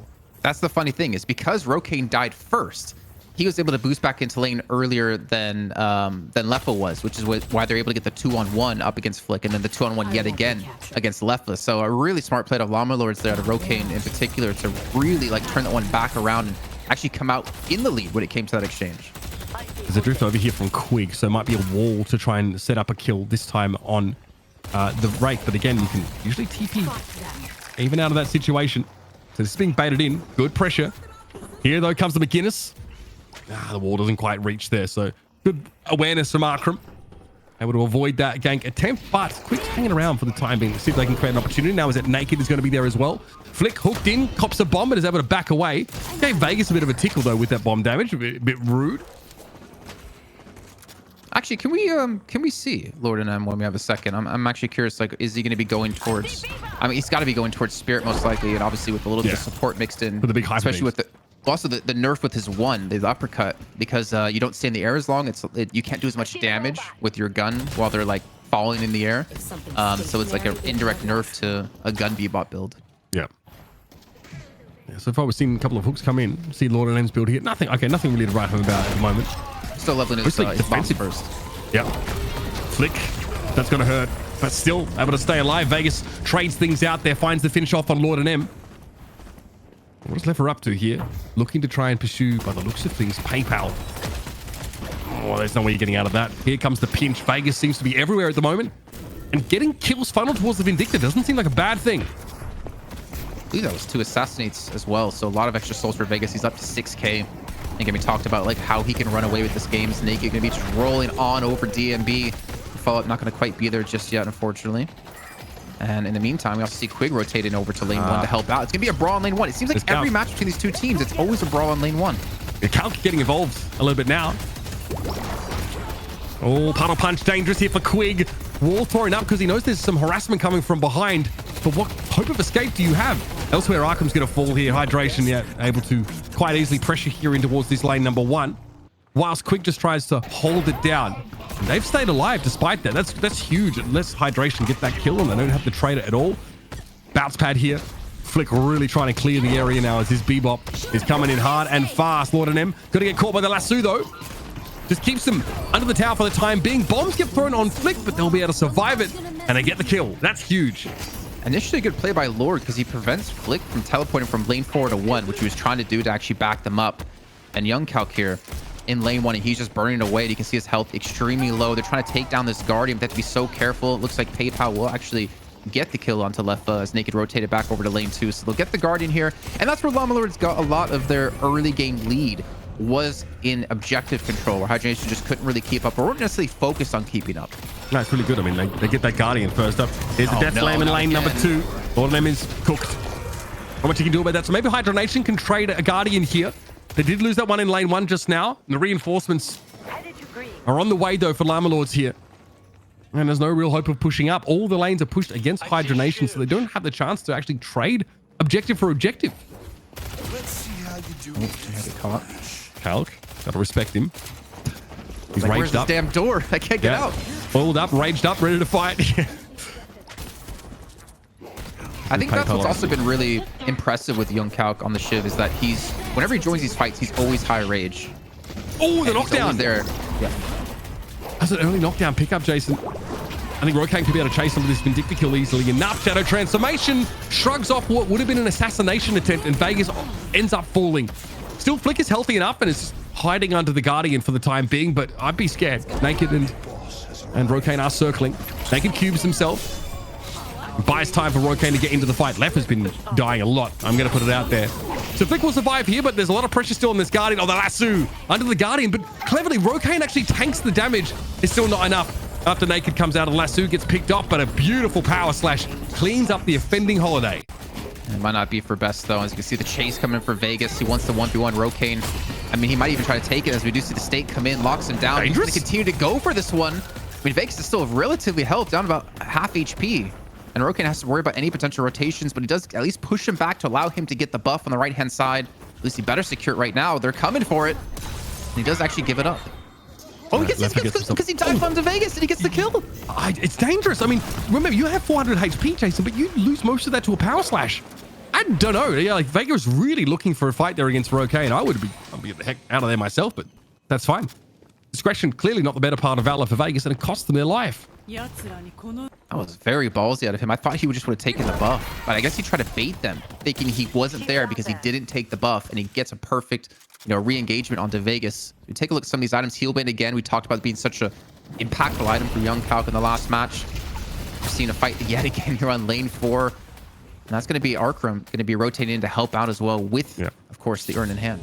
The Healbane important against the Geist here, especially. And obviously, we know that the Spirit Lifesteal on the Infernus is really powerful. So being able to shut that down is pretty crucial. I mean, if you think back to the Buff Enjoyers game, it was Zergy who did such a great job of like diving and dipping in fights, and he would survive like 200-300 HP. But the thing is, Shiv doesn't really care about that health because he can just execute you. So I'm kind of curious how he's going to play this one out. Yeah. Shiv does it better as well with that if you're hitting those knives consistently. There's the telekinesis, does end up catching. PayPal is not going to escape from this. Meanwhile, big pressure. DMB just pushing here on this lane number 1. So Llama Lords need to extricate themselves from this situation in lane 4 as quickly as they can. They're trying to apply some walker pressure by the looks of things, but elsewhere there's 2 lanes that are under threat from Hydra Nation. Maybe they're starting to take some strides now in the macro game. They get that lane 3 Guardian and they hold off the push in lane 4. Yeah, definitely redeeming what went wrong for them in the last match. So they might get collapsed on into lane 3, looking for that last guard, and the dive's going to be going through. And keep in mind, Young Calc's already on 12k souls here, leading everyone in this game and looking for more. That's going to be another kill coming through for Young Calc. He's starting to hit that point where he's becoming a massive threat and continuing to grow this league, and can continue to allow him to be even more impactful as this game goes on and really carry a lot more weight on his shoulders. Hydration never stood a chance there against Calc. He is getting pretty fed. And that's still like something you've got to be aware of towards that mid to late game. If Shiv can just sustain through everything and also just shrug off all the burst damage, there's no one way to guarantee a kill on him. And the problem in the last map was it took too many resources from Hydra Nation to deal with Young Calc, because there wasn't enough left over for the rest of the fight after it happened. Still, let's take stock of things. Both teams still have all their walkers. It's only a 3k soul lead, and both still holding on to one last Guardian. That might be fixed here, though, as Hydra Nation look to pressure this lane 4 down now. Rocaine and Shadow Transformation still going to suffer. Tries to throw out the cold front to slow down the attackers. Hydration gets back behind the situation and knows that they're on a timer. The reinforcements are coming here from Llama Lords, and they haven't really done any damage to this Guardian whatsoever, so that's still a relevant damage threat in this fight. Bombs on Hydration. He'll be forced back here. The Bebop's starting to do some serious work, and Flicker's already down. This has gone horribly wrong for Hydra Nation. Llama Lords punishing them every step of the way. 3 kills for Young Calc, and the chase is continuing. Naked coming out pivotal in that last map, or that last fight, sorry. It saves Rocaine from going down, buys time for Young Calc to get in there, and that was a massive pickup here for Llama Lords. I would almost say mid-boss could be exactly what they do, but a little bit too late to rotate into that. Not really a chance, as Vegas are looking for one more kill, and eventually they realize, okay, it's time to back away. Young Calc's on 14k. He's had to have built up a ton of souls off that last fight, and this is starting to look worse and worse here for Hydra Nation. Warpstone here for Vegas being picked up pretty early. They're definitely feeling the pinch. I know there's a lot of pressure going their way. Hardazora now online as well for DMB, so they're looking to be a pretty scary threat once they're surrounded by foes. And Tesla bullets will go the way of Arkram. So quietly in the background, that Wraith is also starting to look pretty dangerous. Water on keyboard. Water on keyboard. What? Are you telling me you don't play with like a glass of water right next to your keyboard that you can accidentally hit? I mean, I knock things over all the time. I talk with my hands, so I wouldn't do that. But like in a game like this, Llama Lords, have you fried your keyboard? I hope not, for Llama Lord's sake. Okay, so it has to be someone who didn't just type. So it's not Naked, Young Calc, or Arkram, right? So who could it be? It could be Young Calc. How did he type tech then if he put water on his keyboard? Oh, that's true. Good point. If it's Calc, that would be too good. Well, we do have Jake back here, and I kind of want to bring up a topic that was discussed quite a bit when it comes to Shiv, is that he can't be like the sole damage dealer for the team, right? If you want to get those executes and you want to get those resets, you got to have other players putting out damage, which made it even more surprising in the last game. They was able to do it so consistently, but I guess it was PayPal and Paradox. But Jake, looking at the lineup now, I mean, you have Arkram, you have Rocaine, you have PayPal. Like, they have so much more damage, I feel like, this game than last, that I feel like his execute should come that much easier. Yeah, they have great damage. They've got Bebop and Viscous to do kind of the most of the frontlining disruption. I mean, this is kind of a classic, very beautiful comp from Llama Lords. I really liked the draft when I saw it, and I think Hydra Nation are the ones on something more unconventional, relying on some pick-off snowballs, like with Llama Lords picking up things like the Wraith and the Yamato. The normal conventional carries aren't really there for them this game. Sorry, Arkham is ahead by 1k souls there, but they're really afraid of the swap, I think. But DMB doesn't have it available, so I'm not sure what they were looking to avoid them from. But that's a Walker taken down. Hydra Nation have lost that objective already. That's in lane 1. DMB eventually is able to punish for it. Here's the Hyper Beam, though. Vegas did go down. Flick! Oh, can't get away. Young Calc's able to finish the job all too easily. Everything going right here for Llama Lords. It's an 11k lead now. They've got the Walker advantage, and they still have a Guardian standing. They have so much coverage of the map. Young Calc is at 18k, Rokane at 16k. Everything's coming up Millhouse. Oh, no stun from the Walker to help him out here. And there's no one going to be reinforced. Potentially Arkham could be coming in, but Hydration is just going to back away, trying to punish them. The urn will be picked up by Llama Lords. They've definitely been putting some extra focus on it in this series, but look where the turn-in is, and this is going to be... I don't know. Actually, I'm looking at, like you said, like there's a soul lead of 11k. It's still risky when you have the wall to deal with here. You have Hydration's ultimate up as well. But I feel like it is possible. I feel like they could win a fight here, especially with Young Calc on 20,000 souls. And that could be a jumping off point to further snowball the game, or unfortunately for them, potentially give Hydration a chance back in. Yeah, that's what I'm looking at, is the turn-in for this. Are they going to go for it? Are they going to commit for it? Okay, Toxic Bullets picked up here for the Lady Geist. And Headhunter for the Shiv. Okay, some real gun damage. That's scary. Slowing Vegas is in deep trouble. How do you get away from this one? Trying to fly away, but stuck with the bomb. Lord and M having outsized impact on these fights. And once again, the Vindicta gets caught out. She's unable to have that impact. Remember, there was knockdown. It was picked up really early here, so it's pretty scary to be Vindicta in general. Wall thrown up there as Quick attempts to try and catch out at least Lord and M, but DMB just imploded. Young Calc is getting chunkier, and this orb turn is looking even more likely. Rokane does get lassoed away, though. Can they break through this with a shadow transformation? It doesn't matter, maybe elsewhere. Arkham is shoving another Walker in. Llama Lords are taking and giving nothing, not even an inch. Quick goes down. Somehow Rokane survived that ult combo earlier on here. The Hydra Nation are losing control of this game rapidly. That's the DMB special, this time by Arkham, man. Just split pushing, getting damage down with the Wraith. They're still winning the fight over on lane 2. They even get another Walker on top of this. Are they going to continue to get more kills? The question. Young Calc has fallen, so a lot of their damage will have gone to the wayside, but they still have that hook. And the hook's going to land yet again, and it's going to net them another kill as Vegas goes down a second time. They have no walkers, Jason. All of them. The last 3 just got taken in that last engagement. Look at now how this soul leader's billowed out. Some big items surely about to be picked up as Young Calc gained like, 3 or 4k souls over the last minute. Continuing to get further and further ahead. Oh, buddy, that is scary. Toxic Bullets now for Arkham. He's really looking like a serious threat. Mystic Reverb for Rokane. I don't think Hydra Nation can win a fight anymore. I think this is over. Whoa. Calm down, Mitch. It's not over just yet. I mean, obviously, you want to see new champion at NA, but you can't count out Hydra Nation. They still have that comeback potential, especially if Llama Lords go for something like this and throw it.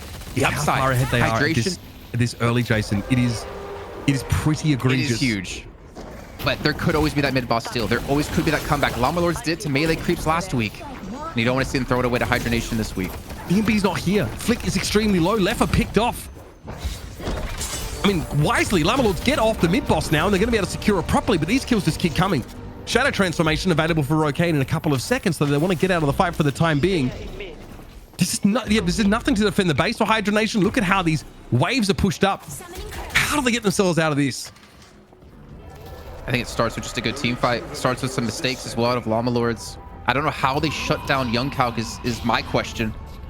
But here we go. Rejuvenator's coming down. No one's there in time to contest it. Quick dead again. Here to Llama Lords. And Quick dies to Young Calc. Rokane gets Vegas. And this is all going pear-shaped. I mean, you can't tell me that Hydra Nation are still in with a good chance here. This is absolutely brutal. Just a sick comp here for Llama Lords. They come out of the draft gritting from ear to ear, and now they have a chance to start to pressure down these shrines. Rejuvenator is big, and also the fact that the lanes are pushed pretty heavily in their favor across much of the map means that they can really start to cut to the heart of the matter. Great pressure, a huge soul lead now. We'll see that obviously turn into some more of those really punishing items. 26k on Young Calc, Rokane 23. That mid-boss engagement gave them another 3k souls each. like 26K, 20 minutes in, when the next closest to you on the other team 16 is 10K below you. Yeah. Like, that is insane. Like it's okay. So this comp, you can try and lasso, I guess. But what ways do you really have to lock down the Shiv? I mean, you have a wall to lock him in. You do have the tether, like the stake out of. You try and death slam him. I guess the stake. You have a lot of ways to control him, but you need to stun him, because if he can throw knives and continue passively healing, he's taking just far too much of your attention away. He's just got ethereal shift as well, Jason. I wanted to see a defensive item out of him to make sure he survives these fights if he gets caught off, because there's just so many things and so many ways they can stop you that you need that defensive capability. And speaking of that, Naked's going to be put into the cube, switches to the ball form, and looks to roll away. Okay. Naked walks away. Still, there's a fight to be had here. Well, the fight is, doing some very heavy lifting, like Olympia level lifting, that word. It is a death slam now. Ethereal Shift, going to shrug it off entirely. So that's one of those abilities unable to lock down the Shiv. Hydration falls. Leper goes down here. Arkram starting to run away with it as well. That Wraith has definitely gotten out of hand additionally. And it's an all pickup. Naked continuing to snowball this monetary advantage, we'll call it. And Llama Lords come back in here once more to pressure the shrine. This is ridiculous, Jake. I'm going to bring you in really quickly. I mean, looking at Hydra Nation, they're going to have at least one more chance of a respawn here, but this is just so insurmountable to come back from. We're looking at almost 50K difference at 21 minutes in.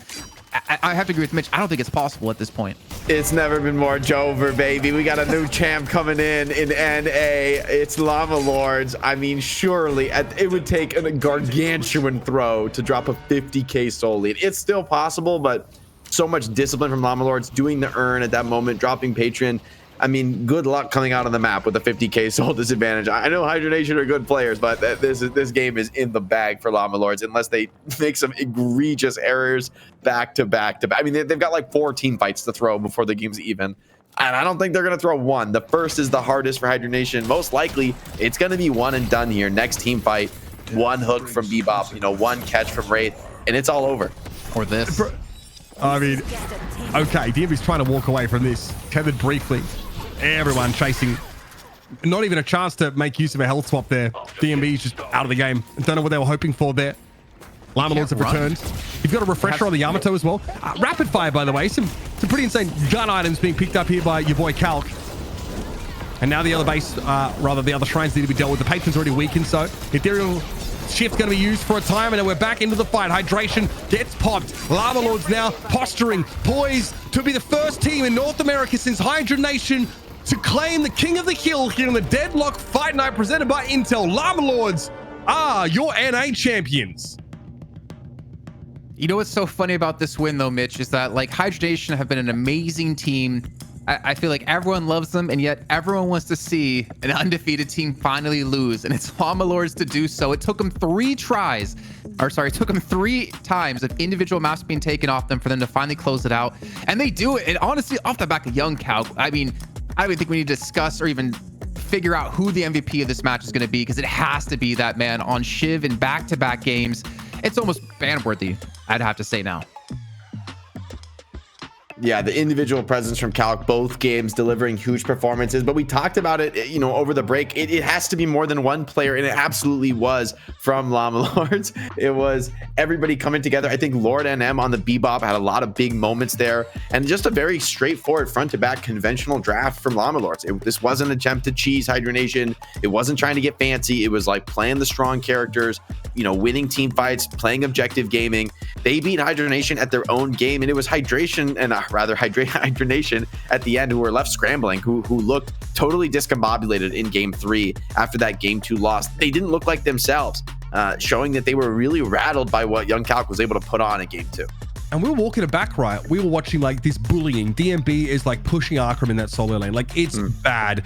They get the first kill. All of a sudden it seems like, okay, maybe we're going to come out of these lanes with Hydra Nation just being too far ahead. But then these rotations coming in. Naked is getting into that lane, setting up for kills on DMB, letting Arkram get back into the game. Meanwhile, Young Calc still going under the radar. Ends the game 11, 1, and 3, by the way. Just goes absolutely ham.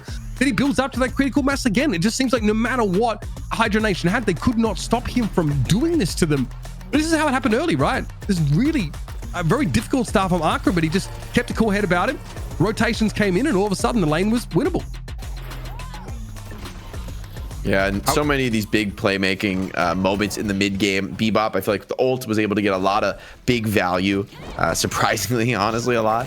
Though maybe this was a nice counterplay, showing that there still is like so much playmaking on the side of Hydra Nation, but this draft felt so uncharacteristic of Hydra Nation. Like, honestly, if you showed me these two lineups of heroes, I would have looked at the Llama Lords draft and think this is, much more normal, and somebody else is trying to cheese Hydra Nation by picking all these like stun and control heroes. I think maybe the draft just got away from them there in a little bit in the middle, losing like stuff like that Yamato that I think almost certainly Hydra Nation would have liked to pick up. Yeah, I mean, Lefa ends up being on the Infernus in the end, right? Which is fine, but it's not something we necessarily associate with like these big, shock and awe, game-changing moments here for Hydra Nation, Jason. Well, I'll disagree just because it's Lefa. Like, his Infernus has been just nutty this entire DFN. I mean, obviously not this one in particular, but like the entire series we've been doing, he's been unstoppable. He's snowballed lanes, but I think it's just a showing and a telling of like other teams are catching up. Other teams are finally closing this gap that Hydra Nation initially had when we started over 11 weeks ago. And I think Hydra Nation need to adapt. I think the easiest thing they could have done there, just ban Shiv. Like, why try to control it when you could just ban it? And I don't think they should ever be worried knowing the hero pools of what Llama Lords had, that like, oh, if we don't ban this hero, they're going to get it and we're going to lose. No, it's just a Shiv. I feel like you take the Shiv away and we don't see that performance, period. I mean, look at this. But with PayPal, like PayPal's top damage this game, and bro, can't like think about that. We talked about needing more players to have a big game, that you can't just expect Young Calc to solo carry. I mean, that's exactly what we got in this game, right? 3 characters. We got Mirage, Shiv, and Yamato kind of all on the same level when it comes to their damage, their team fight impact. Everybody having big games. Lord NM and Naked coming up big when it comes to disrupting and starting team fights, and then Arkram maybe taking a little bit more focus on split pushing and objective pressure, but very much reminiscent of the success formula for other really strong teams that everyone is performing, everyone is coming online, and they're fighting really well together.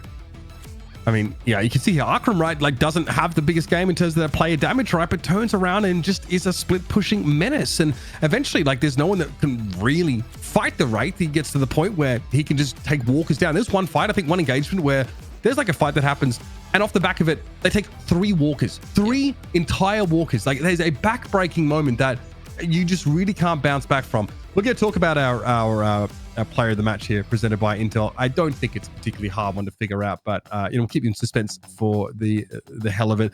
It is going to be Young Calc, already impressing us on Abrams, having this big impact. As a player that looks to try and initiate, to try and set up opportunities, but put him on a hero that can carry, and oh boy, this guy cooked him. Yeah, I mean, insane. So obviously, it's a showing of like his mastery of Shiv in general, but I think it also just, as we said before, Jake, so many times, it just really plays into his style. He loves to be explosive. He loves to be flashy. He knows when to like make these plays happen, and he's not the one necessarily initiating the plays like he would on the Abrams, but on the Shiv, he knows how to clean them up. He knows how to finish them, and that's one thing that Shiv does so much better than Abrams. He's just relevant throughout the entire game. He doesn't fall off like an Abrams will later on. Yeah, and analytically, I mean, there's a lot to say about Calc's performance, like putting up a big game here. But beyond that, I feel like you got to give credit for this guy being the one who really believed, right? Like, I mean, that may seem ridiculous, but like, right, like to come in game 2, put up that kind of a solo carry performance to really look like, man, he's the one who's going to make this happen. I think game 3 doesn't look like it does without Calc having that confidence, the team building on that momentum that he starts in game 2, right? Like, he has probably one of the most ridiculous individual carry pop-offs that we've seen in Deadlock Fight Night, period, with like one individual so far above even their own teammates. And then game 3 is a much more full team effort. But Calc, you got to give him credit for starting that, for building that momentum, and for getting this group together that really believe that they could be the ones, after so many wins for Hydra Nation, they could be the ones to change that story. Don't forget, they lost Ido too, and I feel like Ido is such a big personality when it comes to NA, and losing a player like him who's also pretty flexible, very strong player on like Paka and such, it's a big hit to the team. It's a very big hit to the team when you lose someone like that. So for them to kind of stick around as a roster as well, considering we've seen some interesting roster moves in the past out of certain teams, but they did it, and they stayed again. They proved like Hydra Nation is beatable. Yeah, I mean, this is again, it took everything from Llama Lords, right? That first game was pretty inauspicious for them, but you know, we were already looking at the draft of Hydra Nation and going, something doesn't quite look right here. Vegas, by the way, ends the game. I don't want to call the guy out, but you know, it shows the struggles that he faced on this Vindictor. 0 objective damage, 0. He was just not able to really, you know, get ahead in any of those lanes. This was happening to him constantly, right? Just the sheer amount of burst damage being thrown his way. Nothing that he could really do about it. And it feels good. I mean, it feels good to have a storyline like this after 11 Deadlock Fight Nights in NA. Yeah. Here is your history graphic. Wow. The tyrannical reign of Hydra Nation has finally come to an end. All 9,000 heads have been lopped off and the rest of the body is writhing in the sand. Llama Lords have come close. That's the 3rd time they've taken a map from them, but now it's nice to see them finish the job, guys. We'll have a good story here in the freest region of Deadlock. 4 matchups it took them to finally take them down here in DFN. Now, my question is, next week, can they hold on to this title? Could they potentially defeat them again if Hydra Nation are being invited back to the event? That's the real question. That's the real testament of the team. Can they take that win? Take this next week, prepare some other things, because you cannot expect Shiv to get through for Young Calc anymore after this performance. And can you maintain your title? Yeah, have we gone from a 1-team region to a 2-team region? I think that's the question on everyone's lips. Once flash in the pan, that's exciting. A blip in the radar, we'd like that. But if they can turn it into, you know, some continued dominance, then we'll be very excited, because that's what we talked about coming into this show, Jake. We talked about us wanting to see the North American region become deeper, see more teams step up, and actually take some competition to Hydra Nation. Something that in turn is only going to forge them into a stronger unit for when we do get to those first international tournaments, man. That's when all this work that's been put in week after week is going to be put on display. So I feel like, you know, a rising tide raises all ships, and ultimately this is actually a good thing for Hydra Nation. Yeah, I think in the long run, they'll look back and be grateful about this, but it's got a sting right now. I felt like even in the end of that series, right, kind of felt like there was some serious tilt from Hydra Nation. Like there's quite a few fights where they're just like kind of inting onto the map, and you know, you look at like a Buff Enjoyer, when they're falling behind, when they're down 10, 15k souls, they're adopting a very defensive posture. They're like positioning, trying to like just scrap for every little bit of advantage that the enemy tries to take. But it felt like Hydra Nation were just kind of like full sending it, even with a big disadvantage. And Llama Lords were ready for that. They were happy to take those fights out on the map, away from objectives. Hydra Nation, I mean, I think they're a team that's gotten so used to winning. We'll see how they bounce back from this loss. Do they have the mental fortitude to really get back in the lab, get back on the VOD review, the grind? Or will they just think, oh, you know, the enemy team got lucky? I think if they do the latter, they're making a big mistake, because I think this Llama Lords roster has shown real staying power. It really impressed me, honestly, with their individual plays, from the supports to the carries to the frontliners, and then even the macro play really developing throughout this series, looking pretty respectable. So I think Hydra Nation have a real competitor on their hands now. Yeah, 100%. Want to quickly thank everybody in the chat who has been involved, engaged, given Jason crap, gifted subs. We'd love to have you guys here. Big shout out to Intel, of course, for making this possible to bring you guys the very best of Deadlock here, both in NA and EU in this very early stage of the game. It's only upwards from here. Thank you so much for joining us. We'll be back next week with Deadlock Fight Night number 12, both for EU and NA. The stories will continue being told. We'll be here giving each other crap. We'll see you next week.